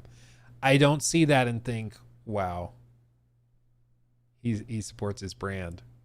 I think, oh, you need a hug. you need a friend to tell you, don't do that. Stop. That's what you need. Disney adults, yeah. It's the same thing with like hardcore Disney fans. It's like they're creeped out by you too. Okay, Disney's scared of you too. Everybody is. It's horrifying. Iceman, thank you for the 15 months. Hey, Luke, did you see Halo Studios is revealing what they've been working on in October? I'm a Halo fan, but the last 10 years or so have been rough. Yes, I did see that they are revving up for it. They also, I don't know if you guys saw this. Did I save it to my Discord thing? Where did I put it? Scrolling. Not there, so I must have put it. Please hold. Sorry. There was something Halo related that I bookmarked very intentionally. It was on Kai's stream. You probably know what I'm talking about. Kai Sanat has Halo Spartans crashing through his wall for his stream. If you missed it, he recreated his entire streaming setup, but massive size. This is cool. So he had a massive one of his chairs replicated. The desk is like 7 feet off the ground. It's pretty funny. Somebody commented, it was like, that's just his normal setup. That's just normal. Yeah, it's normal size. But watch this. Like, just randomly out of nowhere, they're playing Halo on the screen. Okay. What? What the? What? And this is like officially sponsored by MetaQuest and Xbox, apparently. So they're starting to do marketing stuff with Xbox, and they're starting to rev it up. Whether you care or not about the stream, like, is whatever. But this very like clearly is because they're starting to rev up the marketing spend on this stuff. So I wouldn't be surprised if, when they just, I'm sorry, what an angle. Hold on. Come on. I'm sorry. That's funny. Making your streaming setup, but just mass. That's funny. I'll give him that. That's freaking funny. So anyway, I think they're going to go crazy with the spending once they decide to go that route. Let's see. Delta. Who is this? Okay. Maurice also posted this. Oh, now that PD has been canceled, I can say freely the public showing last year was largely bunk. None of that was gameplay, and all CD has been doing on the game is making exciting vertical slices with little to no foundation. I'm not shocked at all it got the axe. Who's Delta? Does Delta is like a track record? What's this a quote from? Is it the same thing? Oh, it's reset era. Got it. Okay. The other one, like I said, the specific spot or the specific statement that we referenced was from that reporter from Kotaku. But man. Let's see. Nerdy Giant, thank you for the 5. Did you hear about the voice actor for Edward basically confirming the Black Flag remake? Yes, we made a video for the main channel, the big channel, about it. And yeah, if you guys missed that, the voice actor for Edward Kenway, just like, I mean, he straight up like confirmed it basically. I mean, I don't know how else you interpret what he said. It's like, I have the snippet here. I can play it for you. It's pretty on the nose. You know, it's like, I don't know how else we would read that. I thought I had the thing. Maybe I don't. Come on. Scrolling. Here it is. Found it. Okay. Here.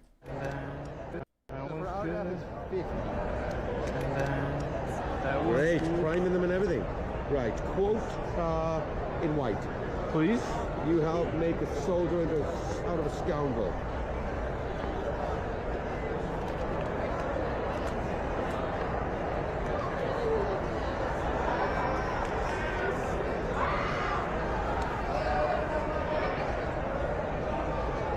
Have you beaten the game? I have a while ago. It's been a minute, but Well, you might have to beat it again. this is true. Did you see that? You might have to beat it again.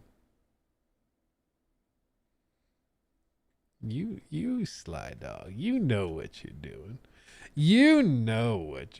Look at that face. Come on. I gotta run through all of them again. He's like, yeah, I've got to play all of the Assassin's Creed games again. But especially... And then he's like, I want to tell it. Because I don't know if he knows he's being recorded. That's the other thing. This is like on an Insta 360, so he's probably just like holding it to his chest or something. He may not like fully process that he's being recorded. True. I gotta run through all of them again. But especially this one. There's a reason I say that, but I can't say anything. There's a reason I say that, but I can't say anything. That to me does not sound like, hey, you should replay it. It's really good. It holds up. That to me sounds like, yeah, you should play it. You should play it again. You're going to have to play it again soon, you know, but I want to say more. I can't say more. Like, you know what he's like, you know, that's one of the least like subtle hints ever, dude. But also, did I hear that right? Is it $50 for an autograph? I think the guy to his left who's collecting the money says autograph is 50. Am I crazy? I think that's what he says. Autograph is 50. Dude, he's an expensive date. My goodness. I guess, isn't this a thing that a lot of people do? They go to conventions and sign autographs for money. Who knew? I guess I've never been to one of these where you get autographs from people like this, so maybe that's very normal. I don't know. That's a lot though. Seems like a lot. But he got a leak out of it, so there you go. Realistically, I'm guessing that this probably is that they brought him back to like re-record some lines. Oops, wrong button. It's possible that they had him re-record everything. I'd be very surprised by that. It just seems like an inefficient way of doing it, but maybe they just were like, yeah, the quality of the recordings isn't great. Let's just redo it. I saw Mark Hamill is like $400 to $500 for signings. Jeez, dude. Really? That's wild. Like that's wild, dude. Original voice acting is fine. The problem is that it's sometimes like, it's not about delivery. Of course, delivery is great. The problem is the quality of the recordings. Because if the quality of the recording isn't very good, there's not much you can do to save it. Like if you've heard those older games, like really compressed audio, like what's that old Titanic game? That's a good example of an old game.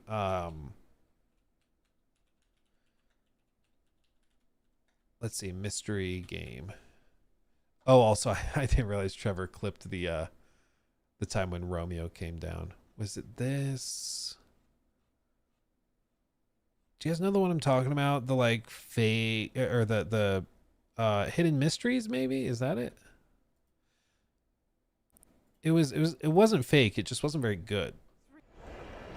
Like listen to this. Have you found?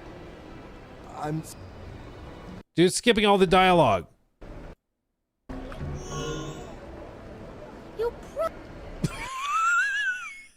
Come on, man. Okay, I thought he'd listen to at least some of the dialogue. He's clicking through all of it. But like really compressed audio, there's just not much you can do to save it and like expand it out and recover it.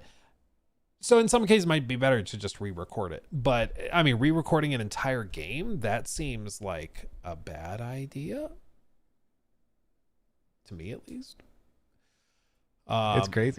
Also, shout out to Romeo. This is why you should follow my third channel, Luke Stevens Clips. Trevor has been working magic over on this channel. And if you missed it live, yes, my dog Romeo came for a visit. He was very sweet. Oh, we have a surprise guest. Come here, Mr. Romeo. Come here. Oh, hello. He was so excited. Don't pee, please. That's a what we call foreshadowing, because Romeo circled around. You just can't pee on stuff. He's doing well, but he likes to pee. No peeing on stuff. Well, everybody, I guess I'll take that as my cue to wrap it up. Much love. I'm gonna go take care of the doggy. Okay. Much love. I will see you guys soon. No, he didn't buy. I thought he had a cable. I love you all. Don't pee. Don't pee. Don't pee. He's peeing. He's peeing. He's peeing. He's peeing.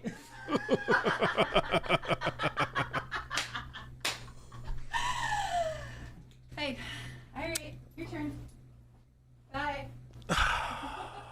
I knew it too, dude. I knew it. Dude, let's just appreciate he's a showman.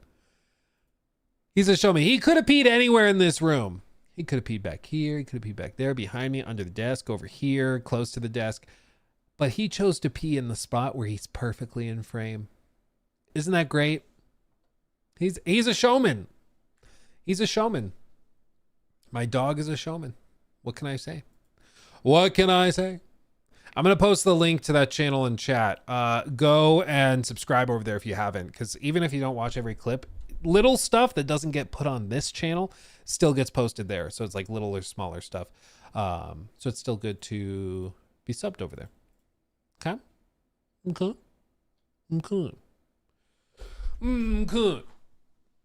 Let's talk about this. A future streamer. Yeah, dude, he's good. He's a natural. Streamer Dog does everything for the content. Yeah, dude, he don't give an F about nothing. He's crazy, dude. He's locked in. Okay, Eric, thank you for that 5. I'm a 2D animator, the same thing for us, but every 9 months the creative industry is brutality. Production cycles are tough. Yeah, dude, it's insane. It's why, like, to find a studio that isn't toxic like that is really, really rare and very tough to get into, you know, because everybody wants to work there. Star Platinum, thank you for the 5 as well. Did you see Neil Druckmann isn't coming back for the season 3 of The Last of Us on HBO? They posted it on the Naughty Dog Twitter. Oh, I saw this. I already had it pulled up. Yes, my friend. What he said was, quote, in the post, "To our Naughty Dog community, we wanted to let you know that studio head Neil Druckmann delivered the following message to our team this morning. Quote, I've made the difficult decision to step away from my creative involvement in The Last of Us on HBO.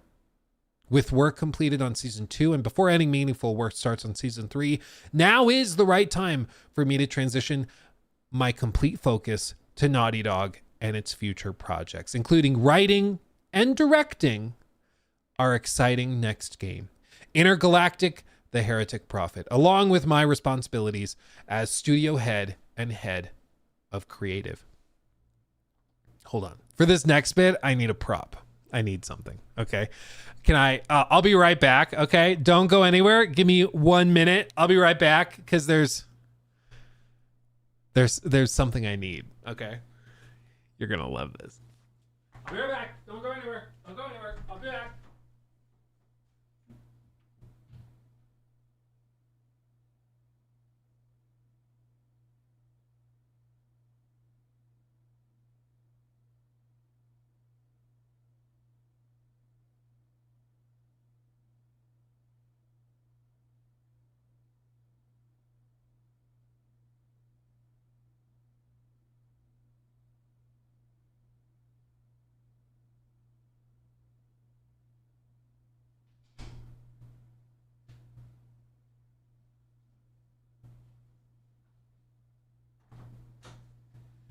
I got another one. I got another one. Yes. This is the complete version.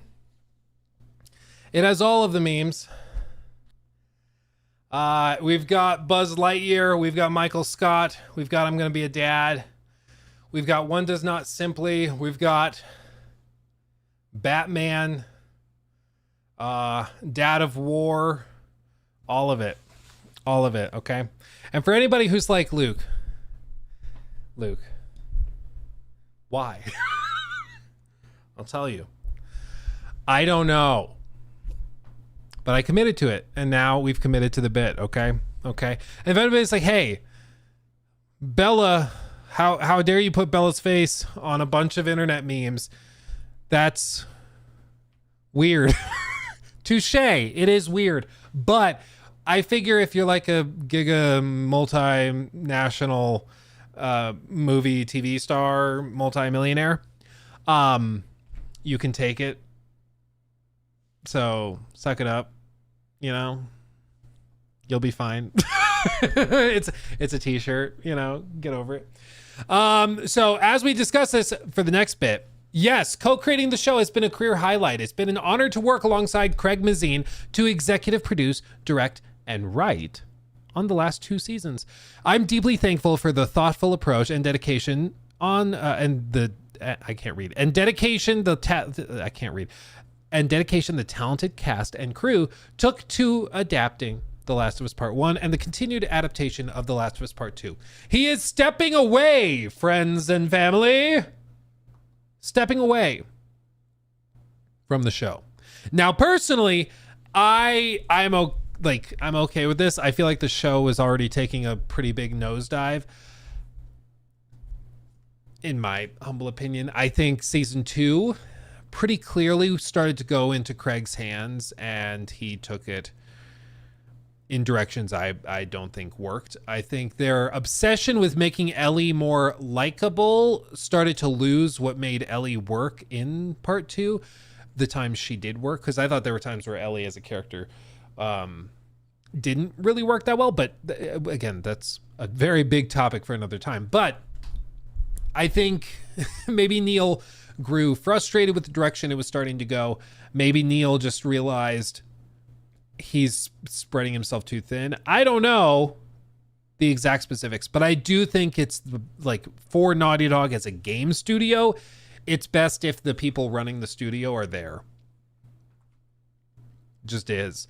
I think this probably suggests that season 3 of the show is going to take an even bigger nosedive, would be my guess. Because season 2, the episodes that Neil worked on were pretty solid. The episodes that everybody else worked on were kind of a dumpster fire, and it just got worse and worse and worse. And I mean, season 3 being pretty much entirely focused on Abby, I don't think that's going to work. Like, I just don't think I think viewership is going to plummet because it's going to feel like a different show. They'll do some flashbacks and stuff, but probably not much with Pedro Pascal, if anything. Bella will be there occasionally, I'm sure, for some comparison shots and things, but it's going to be pretty much the Abby season. And I just think it's going to feel like a totally different show and probably not for the best. I think people are going to be like, wait, I thought this was The Last of Us but why is this a different character? Like, people are just going to mentally check out, I think. And we already saw that the viewership for the finale was down like 50% or something from the season 1 finale. It's because people are already starting to like fall off of it pretty significantly. So I think that this is probably best for Naughty Dog as a studio. I think it also signifies that the Intergalactic Heretic Prophet, I think that project is approaching like the later stages. I think they're getting to the point where they're probably in like the last 18 months to 2 years, and they're like, okay, we really need to like hunker down and focus. We need to really put all hands on deck and really dive deep into it and get it across the finish line. And so I think this is going to be good for Naughty Dog, good for Intergalactic, and we'll see from there. And it also will mean, if Intergalactic sucks, we'll all know why. If it's really good, we also kind of have to acknowledge why it seems really good, and the people responsible for it. Giving credit where it's due is a double-edged sword for sure. I am just excited for when they finally show like some actual gameplay and like a real trailer that we can work with. Because like the cutscenes are fine, but this could have been a Concord cinematic trailer for all I care. Like it just doesn't tell me much of anything about the video game in question. So I just don't think it's a very effective trailer. The game could be amazing, but I just don't think this is a very good trailer to excite me for that. The most exciting bit is this at the very, very end. This seems interesting. I'm intrigued by this, but this is like a tiny sliver of what the trailer actually is. So I'm excited to see more of what the game will actually be. Especially hearing that a lot of their inspirations are like from Elden Ring. That's what Neil said. A lot of his inspirations coming from is stuff like that. He wants to look for like asynchronous storytelling. He wants to explore like storytelling that's not just done through cutscenes. He wants to explore things done in a more open-ended fashion, player-driven fashion. So we'll see. It's clearly a Souls-like. Maybe I'm getting the vibe it may end up playing closer to like Star Wars Jedi Survivor. That's the impression I'm getting. But he said he also has taken a lot of inspiration from Elden Ring. And the people that have worked on this, there's been people that have worked on this and are no longer working on it, who got like a bigger job somewhere else, with more pay. They were like, no, that's going to be awesome. It's going to be awesome. It's going to be sick. So we'll see. Oh, sir, it was a joke, by the way. You never know, man. You never know. The fact they're saying it's Elden Ring inspired is like, it should at least give you something to work with. It's gonna flop. No, I don't think so. No, flop has a definition.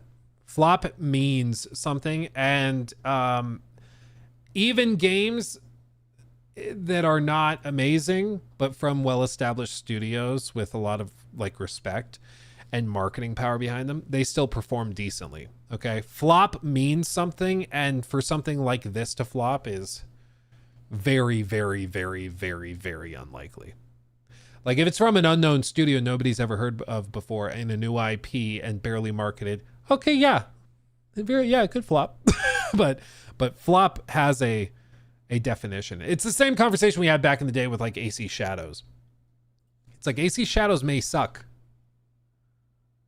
still will sell millions upon millions upon millions of copies because Assassin's Creed games just do. Doesn't mean you have to like it, but they just sell millions over the course of their lifetime. They just sell like crazy, Same with Borderlands. Like if you haven't seen the player counts for Borderlands, it's insane, dude. They just throw money at those games. It's wild. It's ridiculous. Yeah, absolutely outrageous. Sierra, you say I missed something from you? Hold on, let me refresh and see if I can spot it.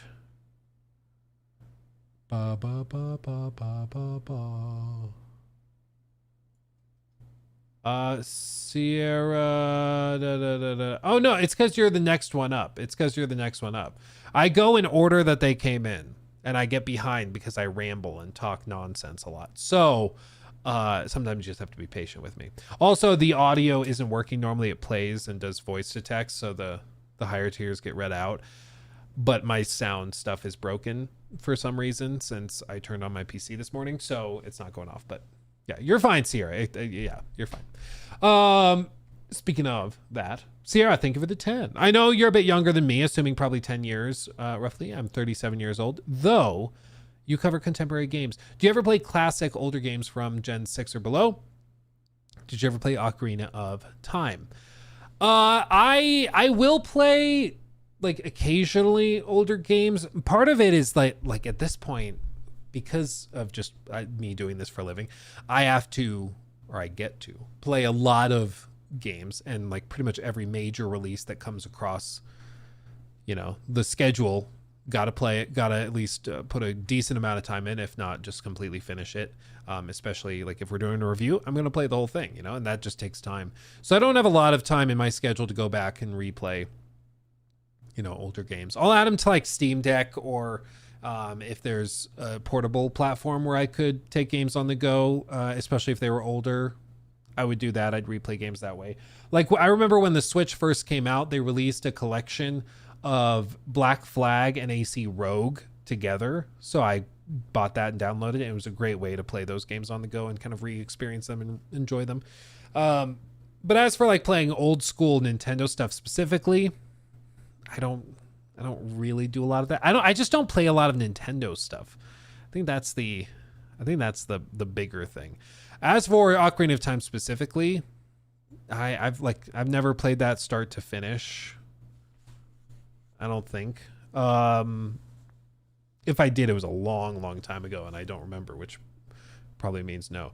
But it's also because like growing up, my family didn't have like a GameCube. We didn't have those older consoles, and so I just never had the opportunity until much later, where I have the chance to play like Breath of the Wild or Tears of the Kingdom, and so I play those instead. But yeah, I will eventually. I need to do that. You're comparing GTA 6 to Intergalactic. Are you seriously?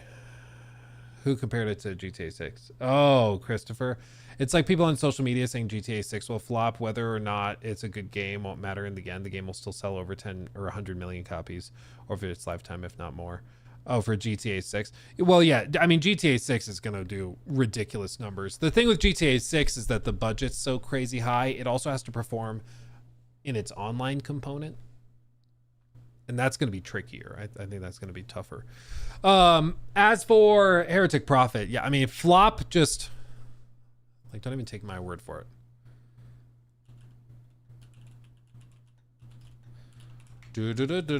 Not flow. Flop.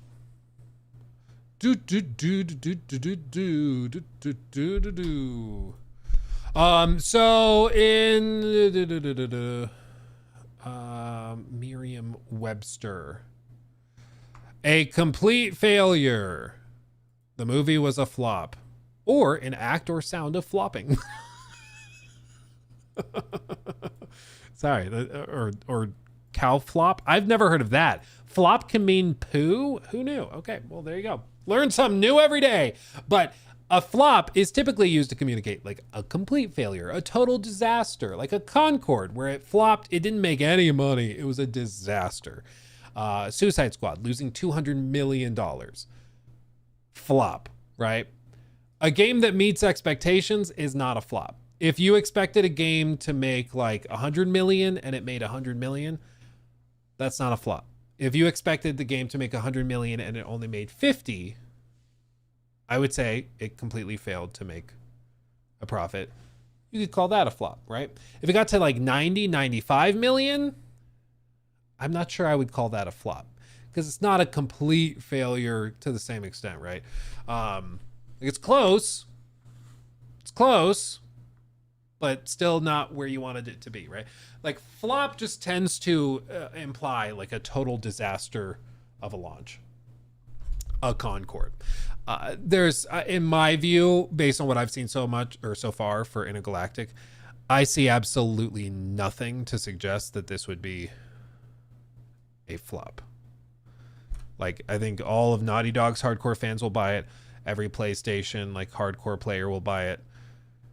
Even based just on this trailer, if they shadow dropped it today, people would be buying it and trying it, you know, and there's going to be a lot more marketing for it in the lead up, you know, so they hopefully respond to the feedback of the trailer and can make progress and improvements to how they pitch it, because pretty clearly this pitch was at the very least polarizing, but, you know, dislikes on a trailer on YouTube don't necessarily translate to financial performance at the end of the day. Like, sometimes it does, but it doesn't, it's not a given, you know.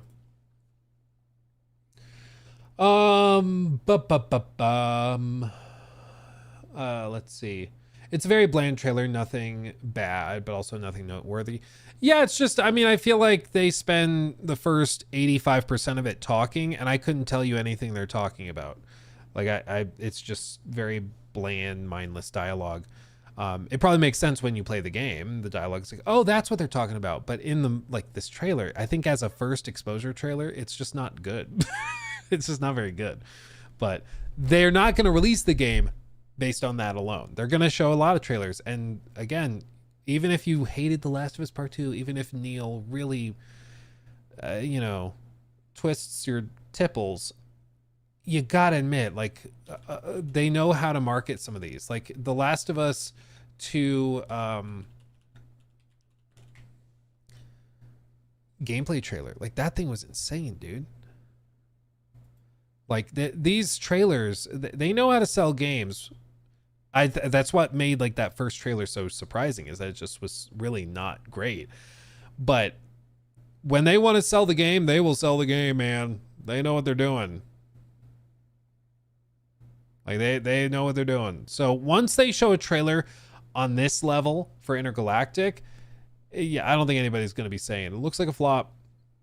Now, if they reveal it and then we see some, like, Sea of Thieves Fortnite looking characters come out and start singing Kumbaya and hopping in a drum circle and then hunting monsters, and then Aloy comes around a bush and it's like, I'm here now, time for Morbin, then we can call it a potential flop.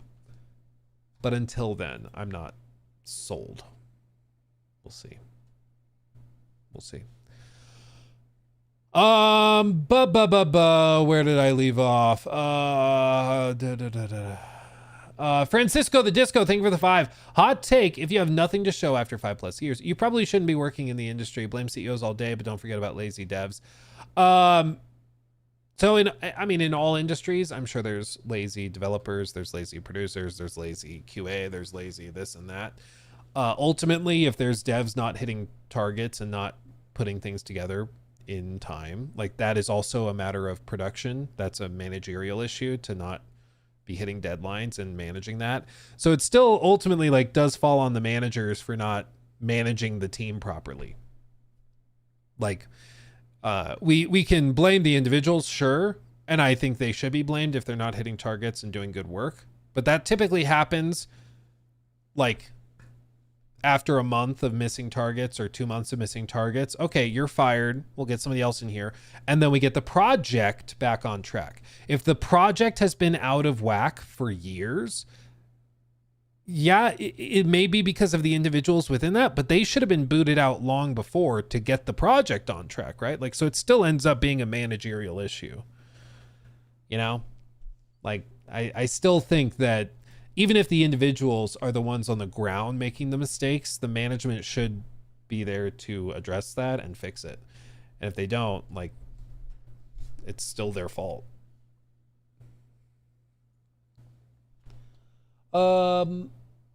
Let's see. Samuel, thank you for the 5. Curious to know your thoughts on Death Stranding 2 so far. I've been nitpicking it a bunch, but a lot of great gameplay improvements from the first game. Yeah, it's just Death Stranding, but improved across the board. I'm still, like, I wasn't able to play it while I was in Minnesota traveling because I didn't pack a PlayStation 5 or anything. So I am excited to get back into it. We just, like, literally got back into the house a few hours ago. So we put the kids down for a nap. I came down to stream for a bit. So I've not had the chance to play it in, like, 6 days, 7 days, whatever it's been. So I'm excited to get back into it. But as for what I've seen so far, I have not seen anything that's really like wowed me to the point where I'm like, yeah, game of the year. It's like Death Stranding, but really good. You know, just better Death Stranding. But I haven't hit a wow moment. You know, I haven't been crazy impressed. No PS Portal in the back. Well, we're in the middle of nowhere. So like I'm relying on Starlink internet to upload some footage for Jacob to make a video. And it's like if there's a big storm or crazy cloud cover and stuff, that throws off the signal. So it's just the PS Portal is not a great fit for that situation for sure. Let's see. Byron, thank you for the 10. Very generous. I'm finally able to hear your live. I almost read it as your Luke Stevens live. I'm finally able to hear you live. I've missed all the conversations. Great to be back. Great to be back as well, Byron. I'm glad to be back. And tomorrow I will have a fun reveal as well. That's kind of crazy. So buckle up for that. Yeah, tomorrow's going to be a wild day. Something crazy is happening. Broken Controller, thank you for the 2. Will Crimson Desert get delayed to 2026? I'd be surprised. When I played it at Summer Games Fest, I was genuinely... I was impressed by how well it ran, and it was pretty damn polished too. So I'd be surprised if they put it to 2026 because it felt ready or close to it. Like it did not feel like, yep, and we have a year left. So forgive the bugs and the polish. Like, no, it felt like pretty solid. No, it's not a new kid. It's not a new baby. No. Don't worry. Don't worry. I hope not. That'd be news to me too. But no, it's not a baby. Let's see. Ashen, thank you for the 5. As someone who is in finance myself for a few years now and a father who wants to change things up, how did you start your career change? I'm 25, by the way. I was doing it on the side for years, like all through college. I was making random YouTube videos. When I got out of college, I was still making them. When I worked in real estate, I was still making them. When I worked at the bank, I was still making them. Oh, excuse me. My caffeine's wearing off. So I was making videos for a long time. So I would just get on the hustle. If you want to make YouTube videos, or if you want to do something else on the side, if you want to get into real estate maybe, and out of whatever you're currently in, you can do that. You just might have to start hustling right now. I mean, ultimately, the best advice I can give anybody is like, make yourself valuable to somebody powerful or wealthy. If you can do that in the corporate world, in the regular business world, you will have a successful career. In brokerage, if you are valuable to one rich dude who wants to buy apartment buildings, you're set. He'll just use you to buy all the buildings and do all this stuff. Like, he'll use you. Giggity. He'll hopefully not that way. But he'll use you as a tool for his business if you are valuable to him. How do you become valuable? Well, it's a lot of like research and training and certifications and stuff like that. It's a lot of that. But you can do it. If it was easy, everyone would do it, right? Like, that's the thing is, when I got hired at that real estate company, I remember the owner sat down with us because it was me and 2 other guys that got hired at the same time. And they just sat us down at a conference table and they looked across and they said, if you do what we say, you will be multimillionaires within 10 years. Just do what we say. When we told you to cold call until 8 p.m., do it. When we tell you to come in on a Saturday morning and put in an extra few hours and then go do the showing, do it. And you will be a multimillionaire. But you're sacrificing to get there. If it was easy, everyone would do it. Everyone would be here. A lot of people don't want to make those sacrifices, which is why they're not here. But if you're willing to, you can be wildly successful. And, for me, even in that moment, I wasn't willing to make those sacrifices because I had a baby on the way and, it just didn't work, It didn't work. But if I was willing to make those sacrifices, if I didn't have the YouTube stuff lined up the way that it worked out, things could have been very different. You know, I'd probably still be there grinding it out. That's why I've said, like, if I ever got to the point where I was in like a DSP position where like the views dry up and nobody gives a crap what Luke says anymore, which fair. I don't know why anybody likes listening to me, but whatever. I'm here for it. I'm enjoying it. Thank you. But like, if I ever got to the point where people just were like, I'm good. I'm out. Like I'd go work in real estate again. Like I'd get back on the brokerage hustle. Like I'd figure it out. We'd be fine. But that's like, you just can't like, you can't maul about it. Like you just got to put your feet down, pull yourself up by your bootstraps, whatever. And you just got to work on it. Figure it out. So if you're thinking about career shifts or changes or something, it's just about hustling. It's about getting on the work and grinding it out. Nobody's going to give you a damn thing. You got to earn it, and you got to work your butt off, dude. Got to work your butt off, but you can do it. Would you resort to tipple twisting? If I really needed to, yeah.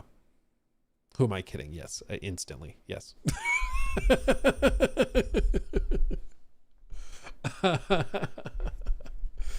Oh, man. Do you think we will ever see Beyond Good and Evil 2, or do you think it got shelved internally by Ubisoft? My understanding is, as of today, it is still being worked on. As of today.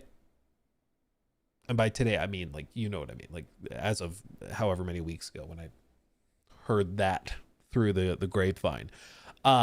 My understanding is that there is still a pretty sizable team actively doing stuff for that game.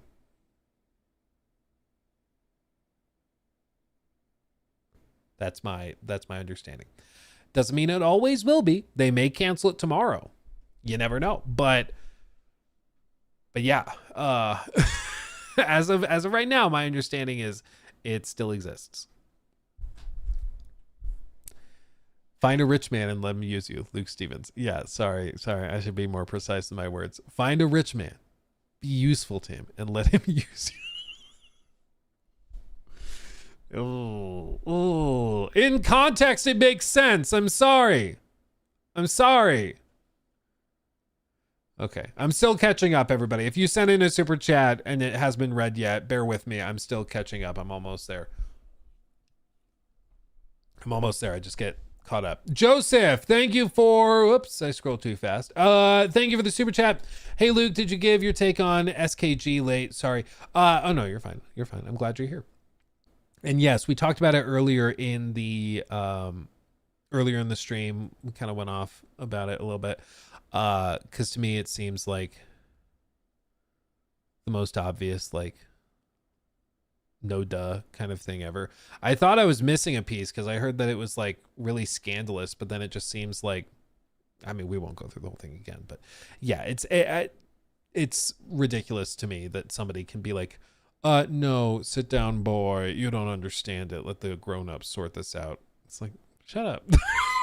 It's very annoying, some of the discourse surrounding it. I think when you buy something, you should own it. I think it's insane a company can just take it away from you after you bought it years before. It's ridiculous.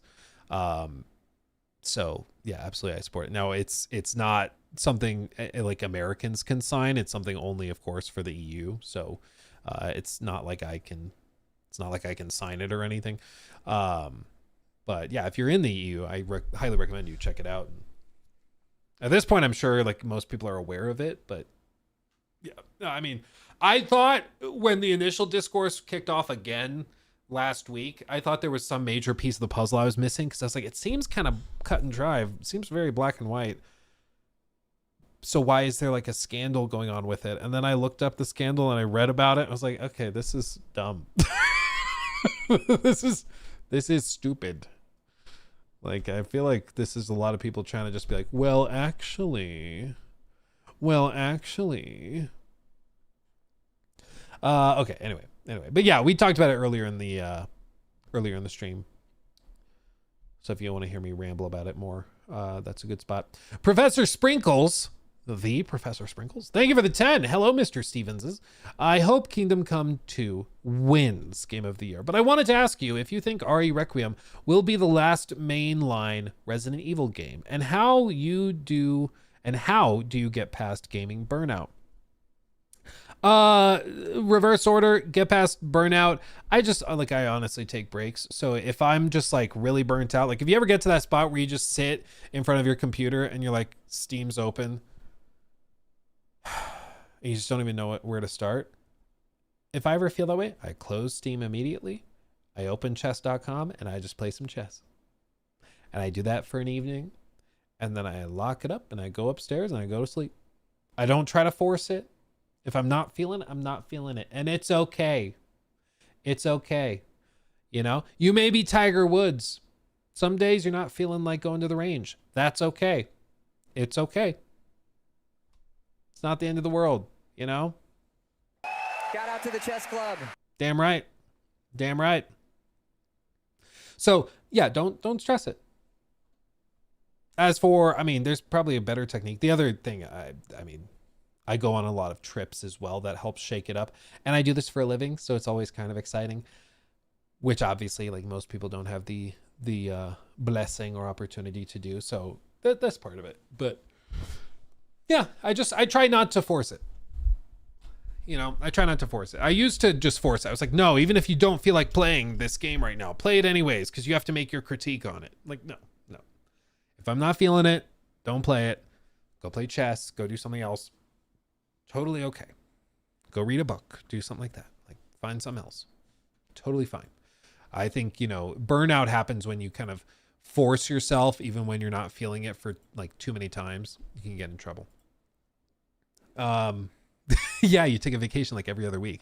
Kind of seems like it, right? I'm trying to get them to release the GTA 6-3 trailer, okay? Like every time I leave, there's some major piece of gaming news that drops. So I'm really trying to help you guys out, you know? Let's see. As for the other questions, Ari Requiem being the last Resident Evil mainline game, I don't think so. I mean, I think this is just the first piece of the new era. They communicated a few times that they are trying to make this its own thing. They're not trying to do just like a continuation of the last ones. I'm okay with this game feeling much more like Resident Evil 7 compared to 8, because that 8 just was kind of confused, especially in the later sections. I just didn't love it. It was good. It wasn't clicking for me as much as I hoped it would, especially that last bit where it's like a weird Call of Duty mission. But what they showed here was really interesting and intriguing and exciting, and I liked it. And what's fun is like this little snippet that they're showing all this gameplay from 9, and bits of this are what we saw in the behind closed doors preview at Summer Games Fest. They didn't show the full thing, like they show some little snippets here and there. We got the full gameplay, but there's snippets of what we saw in here. Also, did they confirm whether it's Ashley Johnson or not? I don't actually know if they did. であったりとか、うっ血してる表現、あとは髪の毛もある臨場感のある、ゲームプレイっていうのが可能になります。 Yeah, this monster's spooky as hell, dude. It's like literally the old lady in It Chapter 2. It's freaky, dude. It's freaky. It's freaky. But I don't know. I don't think it's Ashley Johnson. It's Ashley Johnson. Ashley's Johnson. This, how dare you? It's Pedro Pascal. I don't know. When I heard it, I was like, it really sounded like Ashley Johnson. I don't know if it is, but it sounded like her. Either way, they kind of like have a pained scream / grunt that's similar. It's Tom Holland. Oh, that's it. Of course. Also, they did reveal Pragmata. We did get a look at Pragmata. Like they revealed some of this. Part of what we saw. This is like the gameplay snippet. And so I mentioned after I did the preview kind of how it worked, because you have to go and then it's like this hacking mini game where you start here and you have to route it through these blocks in order to like unlock the armor, you know? So you dealt damage, it unlocks the armor, you can deal damage to the little guy. But like this was all that we played for about 15 minutes. There wasn't much. Like even this snippet, I don't think we saw like these enemies. So we didn't even get to see a lot of it. And even now, like, they're showing so little of it, dude. Like, all of 2 minutes. We heard you like games. We put a game in the game so you can game while you game. Here's a 4K video delivered in stunning 1080p.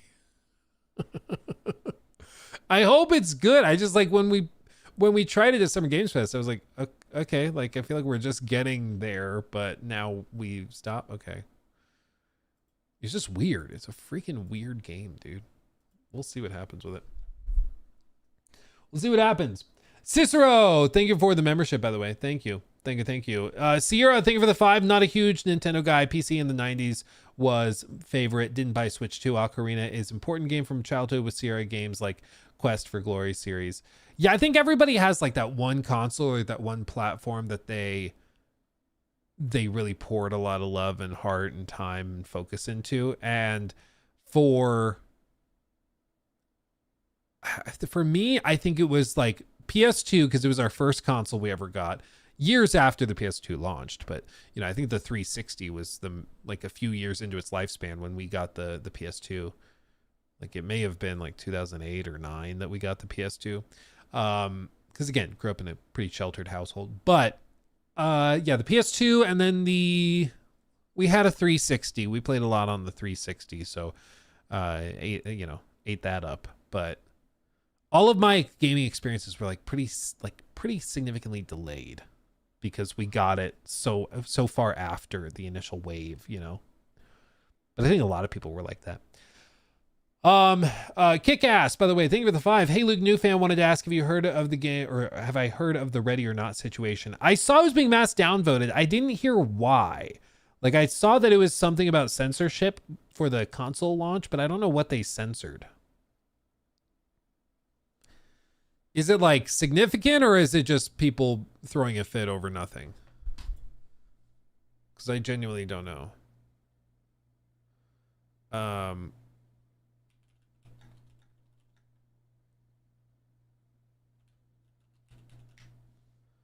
Let's see.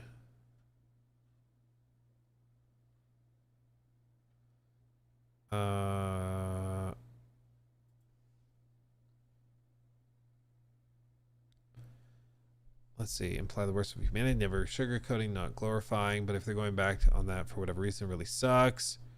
Seems that nudity will be heavily toned down, though I don't know if Void has confirmed just how much will be censored or not.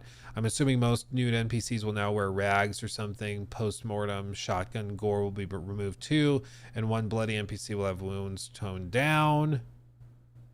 Gore is being toned down as well as nudity. Also, specific NPC section, a certain mission that was once writhing in a bed on drugs is now just asleep.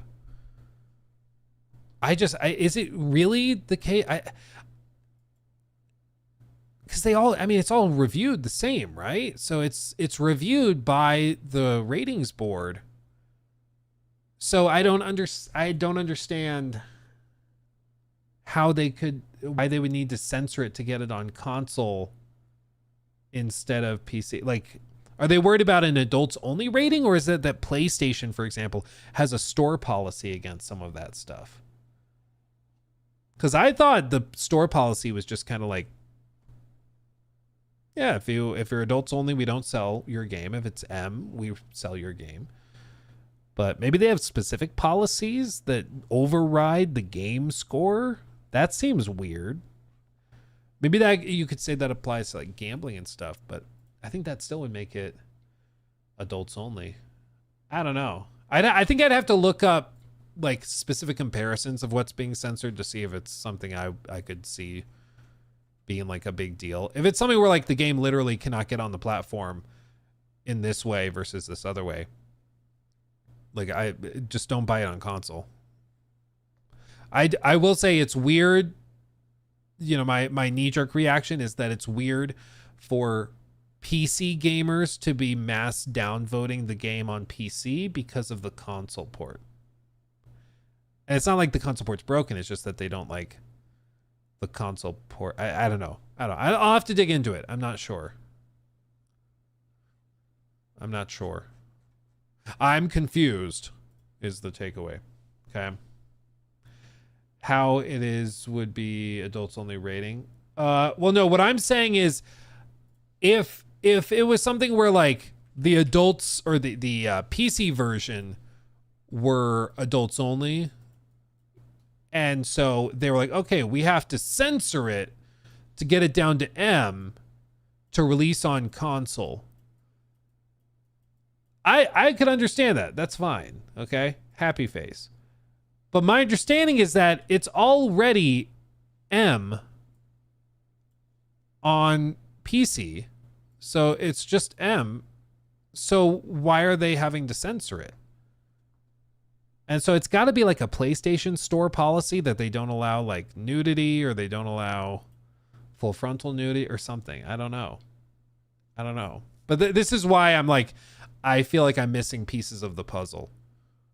I'm missing part of it. So I want to look it up. I want to dig into it. Do some research. Little research. But thank you, Kickass, for asking about it. I'll look it up. The Distinguished Dragon, thank you for the 5. Hey Luke, you should come over to Iowa and try our sweet corn. It's super. Oh, should I say it this way? You should come over to Iowa and try our sweet corn, don't you know? It's superior to nasty Minnesota corn. We are the corn state for a reason. I should. Next time we do a road trip, I'll come by. We can pop it, roast, grill it. I don't know. What do you do with corn when you're socializing? I don't know. Whatever. I'm flexible. We'll make it work. We'll figure it out. Sierra Cobalt, thank you also for the 5. Sorry to ask so many questions, but new to your channel. When you say sheltered in relevance to games, does that mean censored or refuted access? My parents thought that certain things were of like the devil. So we like weren't allowed to watch Harry Potter. We weren't allowed to, like Magic the Gathering. That's witchcraft. You're not touching that. Games or stories about like wizards and sorcery and things like that. No. Fantasy, Dungeons and Dragons. That's witchcraft.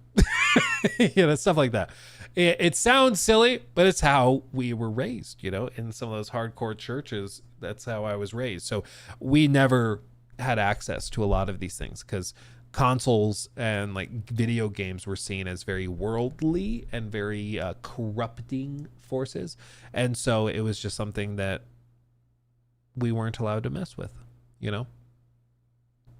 So you got Hogwarts on the go for him as vengeance.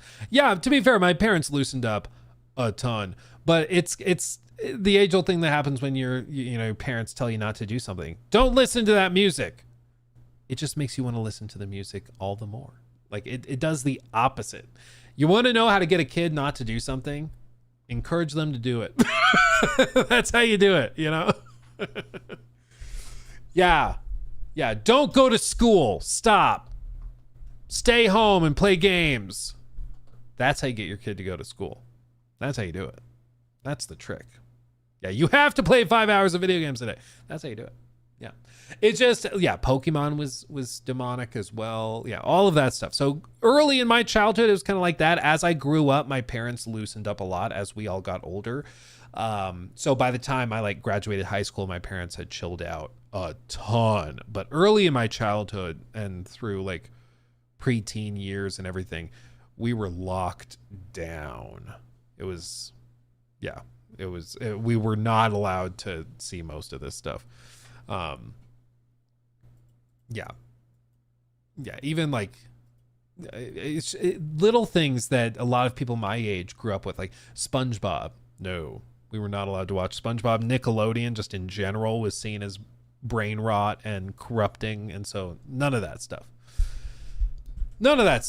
Kick ass. Thank you for the $1.99 console release after PC effects versions. Or console release affects PC version.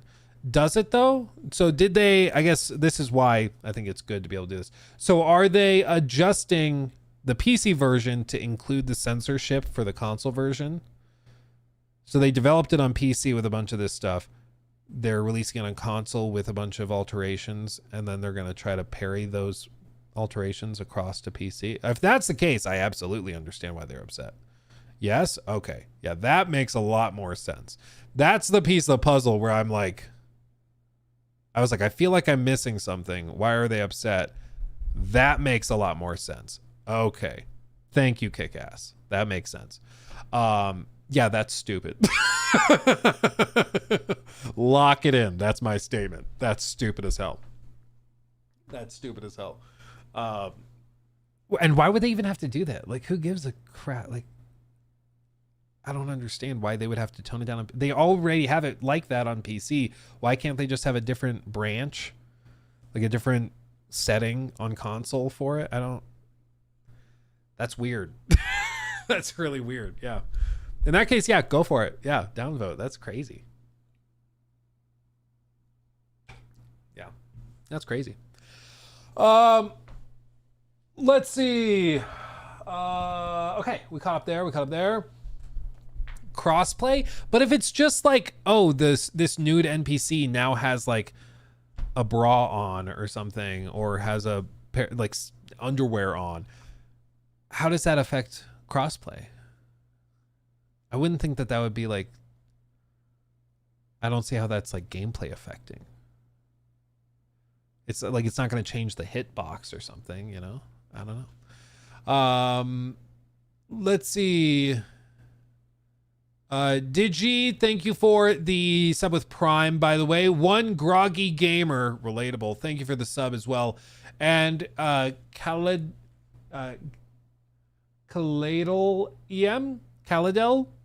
EM, thank you for the sub with Prime as well. Thank you. Sorry, I'm not sure how to say it. Apparently PC version is getting censored.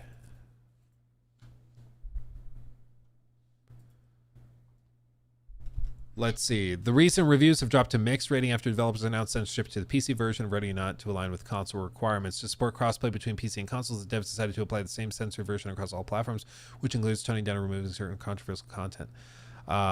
Cheese Kid says, I think it's important to note that people who are mad in part because Void had promised multiple times to never censor the game or tone down the graphic and disturbing content because they wanted to portray the job of SWAT officers in a city like Los Sueños, the one the game is set in, as realistically as possible, and they couldn't do it if they censored the game. I'm fairly certain they split with a publisher in the past because the publisher wanted them to censor the game, and now here Void is willingly censoring the game despite promising to never do so on multiple occasions. I think people have the right to be upset.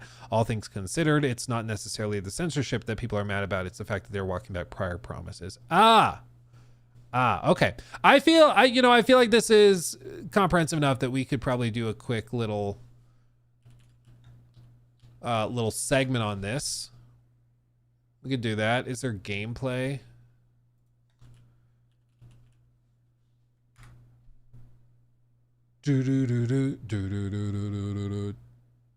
Realistic house raid. Dude, my buddy is like getting, I think he's like a week away or 2 weeks away from officially being a sheriff's deputy. He's like doing the thing. It's been his dream as long as I've known him to be a cop, and he's like actually there about to pull it off. So shout out. That's awesome. But he's been doing all of the SWAT training stuff as part of his like training. And yeah, he's explained to me how some of it works, and it's pretty wild, dude. Those guys are built different to get in there. It's crazy. This is modded. Okay, yeah, I don't want modded. I want, is this vanilla? Besides fun gameplay, keeps it fresh. Oh no, this is Raccoon City map mod. Okay, where's just vanilla?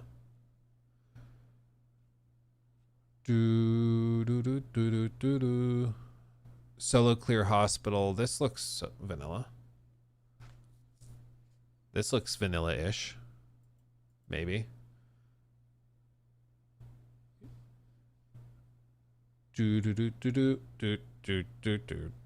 Oh, you should search their statements. Okay.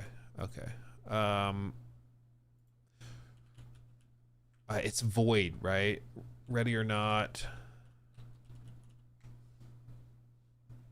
And it's there, and then Void Interactive.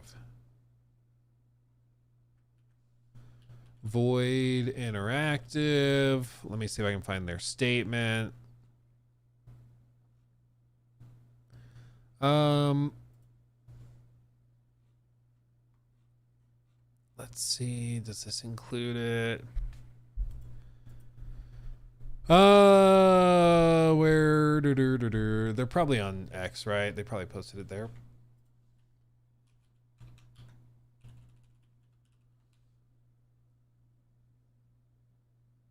Ooh. Also, I just saw this. Oh, damn it. It scrolled too fast. YouTube is altering their monetization scheme. And guess what? It's specifically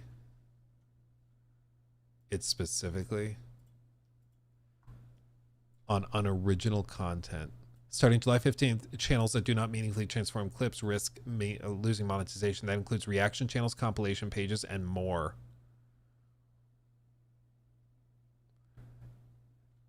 Sounds like Ethan scared them. Ooh, man, that's crazy. Luke, we had a good run. Oh, I'm not too concerned. If anything, people often complain that I talk too much in our reactions. It's a thing. It's a thing.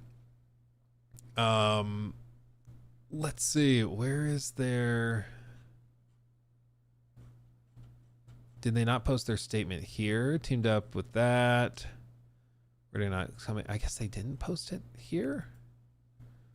Maybe on their website, briefings, community, Discord server. I guess I'll just Google it. Void interactive statement.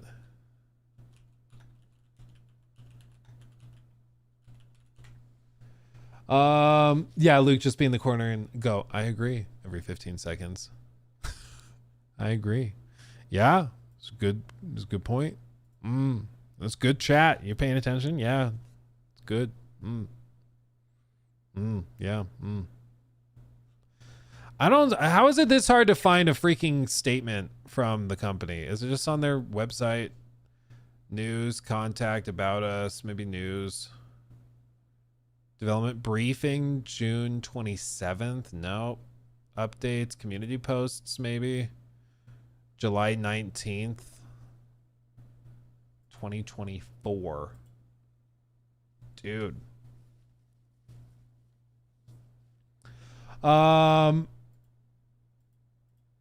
It's on Reddit. Of course. Of course.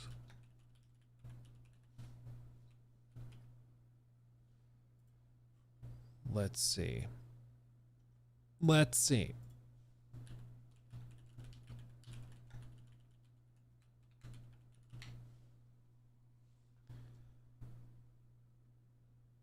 It's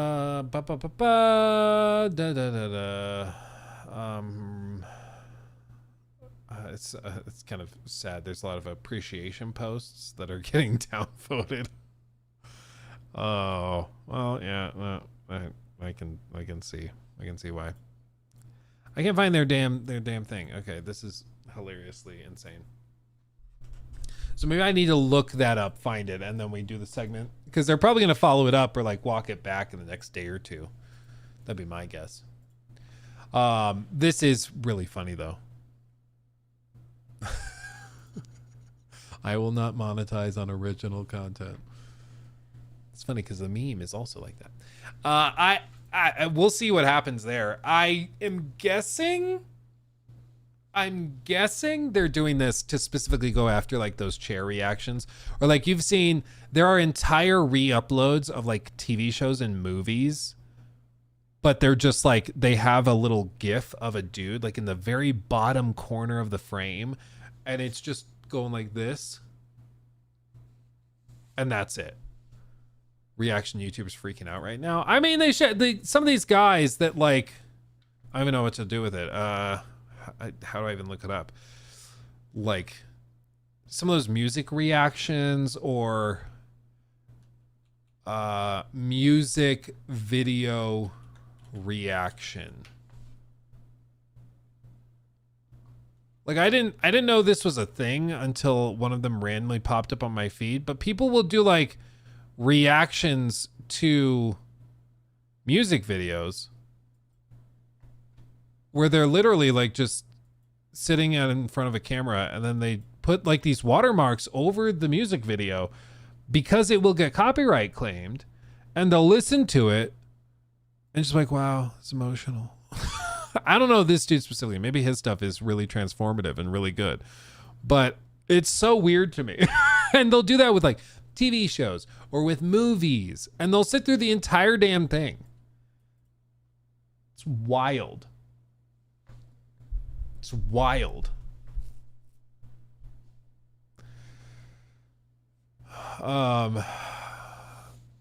Legit TV and movie reactors are cool. Yeah, if they transform it. That's the thing. That's why, like, if this is implemented properly and reasonably, it won't affect like actual transformative stuff that enhances the original product or just alters it so that it's a different thing. But, you know, all the people that see this and are scared of it, they're the ones who, like, frankly, probably should not be monetized. Because if you see this and you go, uh-oh, I think that tells you all you need to know about how transformative the content was, you know? I think that's what it is. Are they specific enough? Well, I mean, this isn't the verbiage of the actual policy, so I'd have to look that up. But I think it's specifically, they're just changing it. So if you are not following fair use laws and guidelines for your country, you will not receive monetization. Which I thought was already the policy. But I think the policy technically has just been, if it doesn't flag our trademark system or our copyright system rather, it doesn't get demonetized. It's fine. You can basically re-upload an entire person's video and put it out there, make all the money. And if it's manually claimed, then you can take the money from that upload that's a duplicate or whatever and not transformative, but you have to manually do that. It seems like now they're going to be trying to do something more, at least I interpret this as something more automated. So if you upload a video, so like, for example, if I upload a 20-minute video discussing, you know, Ready or Not or something, and I talk about that, and, you know, it's a full 20-minute segment, and then somebody does a reaction to my video that's 20 minutes long, the like YouTube processing systems can scan the video, be like, oh, this contains Luke's video or content, whatever it is, and it's only a minute longer than the original video or 2 minutes longer than the original video, and 85% of it is identical to Luke's video. That may cause the automatic flag to go up, because that already happens. That's a tool YouTube has. I don't know if you guys know this, but on the YouTube backend, you can see other videos on the platform that have matched your content IDs. So, for example, like at one point, I did a video where I had a cinematic trailer playing for like Red Dead 2 or something, or whatever it was. And, you know, it was way back in the day where I just literally had like my voiceover, and then I had the cinematic trailer playing of the game I was talking about. And it said like, your video is a 98% match to this video owned by Bethesda Softworks or by this or that company, whoever owned the cinematic trailer I was watching or that I had on the screen. And so they could probably have some system where it's like, if you reach a certain threshold of matching, if you're like 90% similar or 85% similar, you get limited ads. If you're 90% or 95% similar, you get no ads. They might set up a system like that, which could lead to a lot of problems like with the automated system, if it's for things like trailers or any sort of reaction to a copyrighted work like that. But again, if you're actually transforming the work, there's nothing to be scared of. Like, the policy is fine, free or fair use is going to protect you. But if you're not, and you know you're not, like, you're gonna get yourself in trouble. Exactly. Oh, Caboose tagged me in a clip from the stream. What is this?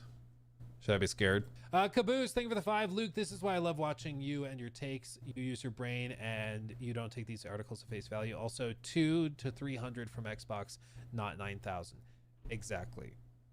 Like, people are seeing Microsoft lays off 9,000 people, and they are somehow connecting a wire that goes, Xbox is laying off 9,000 people, and that's not what this is. So it's Microsoft is laying off 9,000, and Xbox is a chunk of that. It's true. Forgot you had a different shirt earlier. Yeah, me too. It kind of startled me when I first saw it. Yep. Loopholes will be immediately found. Updates will happen. Repeat. Yeah. But it's also, once this is the policy from YouTube's perspective, I don't know this for a fact, but I'm pretty sure YouTube has sort of like a grade system on channel quality or channel like integrity or whatever they call it. So they may be like, you know, channel A is really reliable, and they tend to rate their videos accurately, and they don't get demonetized, and their fair use content is solid. So channel A is good. They get automatic approvals, their videos do better in the algorithm, they get recommended for sponsorship stuff, all of that. But channel B, they do not regularly and accurately estimate their stuff. They maybe have seen the flag for poor reaction content multiple times for not being transformative, and they'll start to penalize the channel. Even if they do a couple things right, they'll start to penalize them, and these channels start to take a nosedive in the algorithm because they're seen as low quality content. It's something that just happens. If you're pumping out a bunch of slop, you know, AI slop, in theory, this should happen, where eventually you start to get put lower and lower down in the algorithm. Sometimes it doesn't work, as we saw a couple weeks ago when we looked at some of that AI stuff, but in theory, this is how it's supposed to work. So the fear would be, even if you find an exploit, if your channel is regularly breaking these rules and stuff, YouTube will eventually just keep dinging you, community guideline strikes, whatever else. And policy wise, you can also see some problems with like sponsors not wanting to deal with you, because it's like, we don't want to be on a video that's breaking YouTube policy, you know. Let's see. Let's see. Sierra, thank you for the 2. Reminds me of the Elder Scrolls Oblivion T to M rating in 06. Oh, back in the day. That's a throwback. Yeah, I remember when games going to M was like a really big deal. Now I don't hear anybody bring that up, like ever. The ratings of games like never really comes into a discussion. MJG, thank you for the 2. Watch Perfect Dark trailer. Why they canceled though? We talked about it earlier in the stream. It was just caught in development hell for ages. After like 7 to 8 years of development, it just still was not looking particularly great. And there's rumors and multiple people with sources saying that that trailer they released last year, the gameplay trailer, was largely fake and wasn't actually like legitimate, which is crazy if that's true. Like, if it's just a fake vertical slice, that's damning. That's bad. And I can understand why they may have had to do that. Kick-Ass, thank you for the 2 as well. Might be in Ready or Not Steam forums. Yeah, I think what I need to do is I need to go through, pull all of the links, have them pulled up, and then we can go through it. Maybe we do that tomorrow. If I stream tomorrow, I'm actually not sure, because I won't be able to stream Friday because it's 4th of July. Yeah, maybe we do that tomorrow. Kingdom Man Sky, also thank you. 20 months. Ooh, baby. Just arrived. How dare you having Friday and Monday with your real family instead of your parasocial family. You got to live with the consequences. Cheers. Yes. Again, if you don't know, words to live by. You ready? Oh, wait, it muted. Hold on. Sorry. Intake the wisdom. You chose to broke the law. Live with the consequences. You chose to go on vacation. Live with the consequences. Live with the consequences. You heard it here first. You heard it here first. Oh, man. Oh, don't I have that on the soundboard? live with the consequences. I do. Okay. I don't even need to pull that up. I don't know why I did that. Okay, fam. Oh, is this true? This is upsetting. Today is July 2nd, which means we're now closer to 2050 than we are to 2000.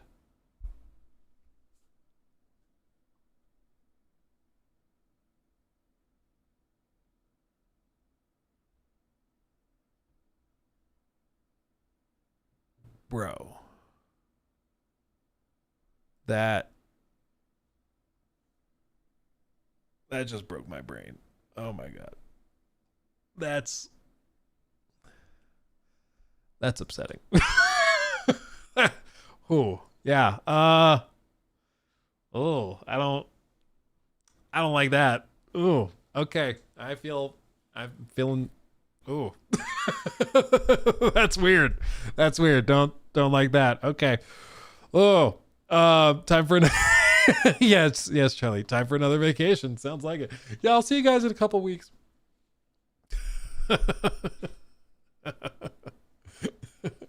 Oh my God. That's crazy, dude. Yeah, I wouldn't have thought of that. That's crazy. That's insane. Bro got me tripping. That's crazy. Closer to 2100 than 1940. Bro. Why? Why did you do that's also true. We're closer to 2100 than 1940. Bro, that's crazy. Yeah, we're closer to the year 3000 than to Jeebus. That's true as well. Yeah, that's true. That's wild. That's absolutely crazy. Okay. The Ready or Not statement is on the June 27th dev briefing. Oh, it is? On June 27th? So people have, I guess, is the story like 5 days old then? I thought the story was just riling up now. But maybe it's been going on for a little while. Anyway, have I completed Death Stranding 2 yet? No, because I wasn't able to play this whole last like weekend, like since I went to Minnesota, because I didn't bring a PlayStation 5 in my backpack. Next time I will, but yeah, I haven't been able to play. So we just landed and got back home like a few hours ago, and now we're gonna go get some groceries. We're gonna go get some groceries. Nikki just sent me a very funny picture of Lachlan. He did not take a nap, but instead he took his pants off and wore them as a hat. And she caught him like bouncing around the room, pretending to be a pirate. So there you go. There you go. No PS Portal. No, well, a PS Portal in this case, like, wouldn't do much because we're in the middle of nowhere. So like internet wise, we were using like a Starlink that was on the property's roof. And like I brought my own mini Starlink as well. And so you're limited to Starlink's capabilities, and Starlink, it's very good, but it is not for streaming. Like it is not for streaming gameplay because latency is tough. I mean, you literally are sending a signal from your device to a little satellite dish thing up into the sky to a satellite that then beams it to other satellites that then beams that down to a base station that then has to send the signal all the way back to your console at home. And then the process repeats again back to your device. It doesn't work. It doesn't work that great. At least with like fiber optic stuff, or if you've got, gigabit fiber or something, it can work, when you're out traveling. But for me, like, no, it just did not work. Would not have worked. Would not have made sense. Yeah, it's good when it works for downloads. Yeah, downloads, uploads are like 20, 25 megabit per second. It's solid enough, but yeah, it's for streaming gameplay nowhere near good enough.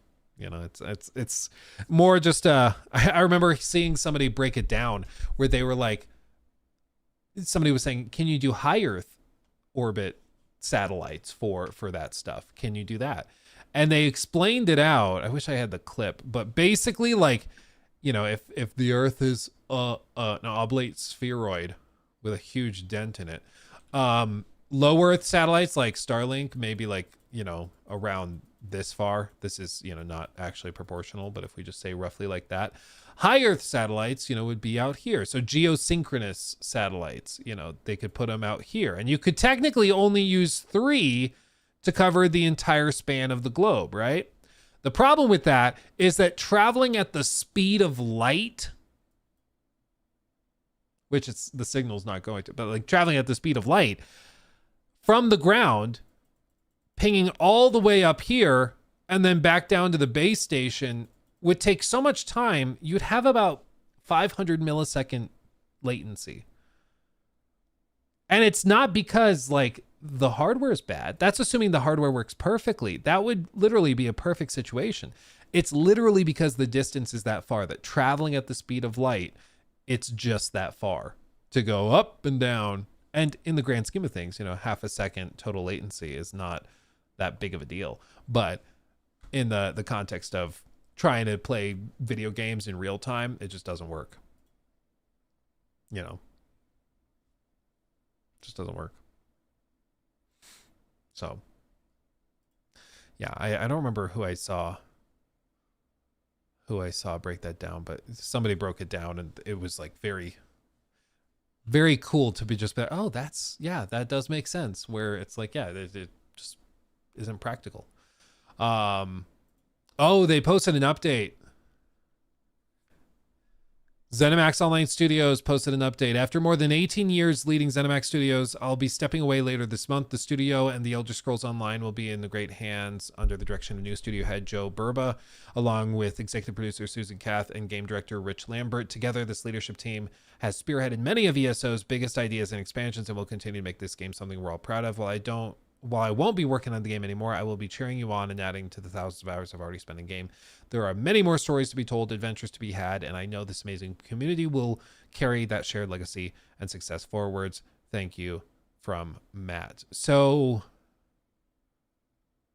okay, this is brutal for ZOS. Studio president gone. Game they just worked on for 7 years canceled. And wasn't ESO ramping down lately?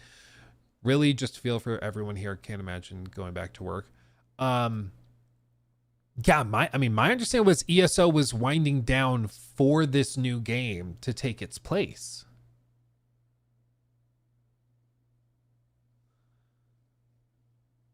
That's crazy. So if, you know, it, wow, okay. So he's heading out. Like he's maybe retiring? Stepping away later this month. Is this the same guy that does the presentations on stage? Yeah. He's been in all of these, like, all of these presentations and things that they've done. And he's stepping away. I wonder if this is directly tied to layoffs, or maybe it's just like he put his foot down. He's like, if you cancel this game, I'm out. And they said, okay, we're canceling. And he bailed. Man, that's wild. ZeniMax Online may not be long for this world. I mean, I guess I don't know how big ESO is. I don't think it's a tiny game, but I just, it's kind of one of those sleeper hits, I guess. Like I never really hear anybody talking about it, but dude, that's crazy. That's crazy. But, you know, if he is stepping down because he's just like, I'm not in support of this. I'm, you know, if you're gonna do this, I'm out. Good for him. Man, that's wild. That's wild. It's still big. Yeah, so it's fun. Well, I mean, like, how much money could it possibly be generating, right? Like, my understanding, and I think a lot of people expected and thought, that they were basically winding down Elder Scrolls Online content. Not just because, you know, they've got the big game coming out relatively soon that they want to take more of the focus, but also because it's just towards the end of its lifespan. And so they were winding that down. And then this new game they were working on for 7+ years, that game was going to take over as the main project for the studio, and they were going to redirect efforts there. But now that that's canceled, he's leaving. He's done. Man, that's wild. 20-30K players a day on Steam. Yeah, it's pretty good. It's pretty successful. It's generated well over $2 billion in revenue to date. Yeah, see, that's what I mean. Like, some of these MMO games, they make so much money, but you may never really hear people talk about it. But it's because, like, the player base and the community is so tightly integrated. Like, it's pretty sizable. It just doesn't spill out much. That's crazy. They're doubling down on ESO. Well, I mean, if the other project is canceled, I don't think they have a choice. I think that's what it has to be. Like, it is what it is. Case in point, Star Citizen. Yeah, dude. That's a great example. They make tons of money. Fat stacks. But if you're not in that community, you probably never hear about it. Okay. How often do you hear about World of Warcraft or Dota? Yeah, Dota basically never. Same with, like, I hear references to League plenty, but like I'm not playing those games, so I'm not in that bubble. But that's the thing, is if you're in that bubble, it's your whole feed. Like, the people that play League, it's all they play. Like, it's all their content is League. Same with WoW. You know, if you play WoW, you're in deep. Same with, like, Call of Duty too. Players who play Call of Duty, like, that's all that they do. I play it daily. Yeah, there you go. Mr. Matty's super mad about layoffs. It's fair to be upset about the layoffs, dude. Don't blame anybody. It's the same thing, like, I don't blame anybody for being upset about it. It's like, just because it's expected and just because it's very normal for Microsoft to do this doesn't mean that you can't be upset about it. Like, you should be. Like, just because things are this way doesn't mean they have to be this way. And like I said, once the company's modus operandi is to do annual layoffs and rounds of cost cutting and stuff, which is what Microsoft does, you just end up with teams and leadership where they're like, okay, we know, like I said earlier, we know that we need 100 people on this project to make it work. And we know that corporate has us cut roughly 5% of our workforce every year. What are they going to do? They're going to hire 105 people so that when it comes time for cuts, they can find 5 people to make the cuts. It's a really simplified version of what's happening, but that's just how it goes. Like, then it creates this culture of just constantly overhiring and then firing people and then overhire and fire people. And that's just how it goes on forever, you know? It's too bad, but that's just how Microsoft does it, you know? Krieg Zeus, thank you for the 2. Love your content, Luke. Good shit. Thank you, my friend. The lesson is that you should work in HR. Yes. Then you get to be the one telling people they're fired.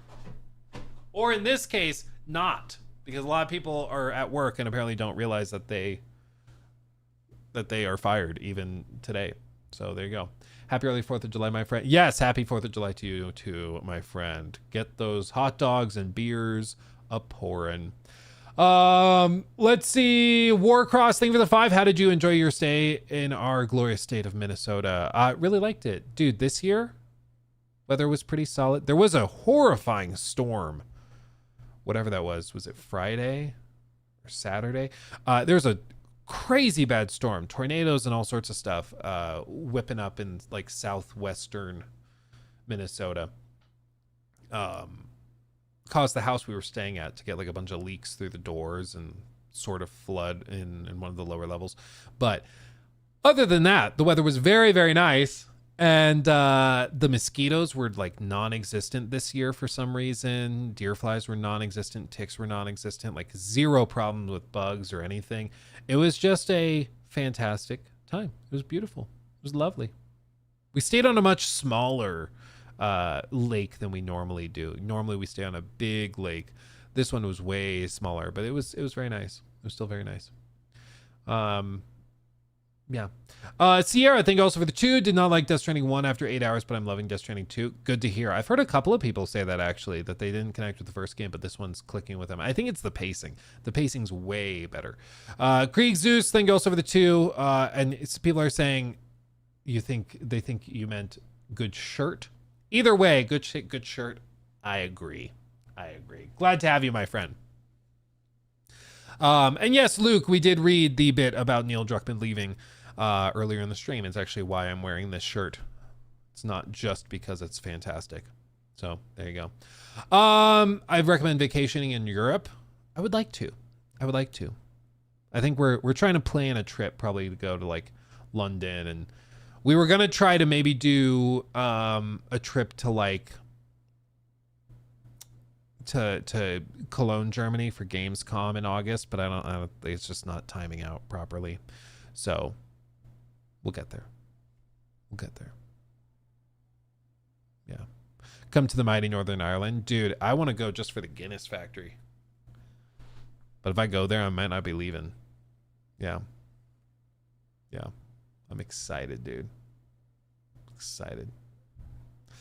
But yeah, we'll see. Go to Prague, Eastern Europe. Yeah, well, I think if I was gonna do it, and if I'm gonna go all the way to Europe, I'd want to do like a whole tour. So we'd like go travel across the whole thing, spend like 2 months just bouncing from country to country, stay for 2 weeks in each of them.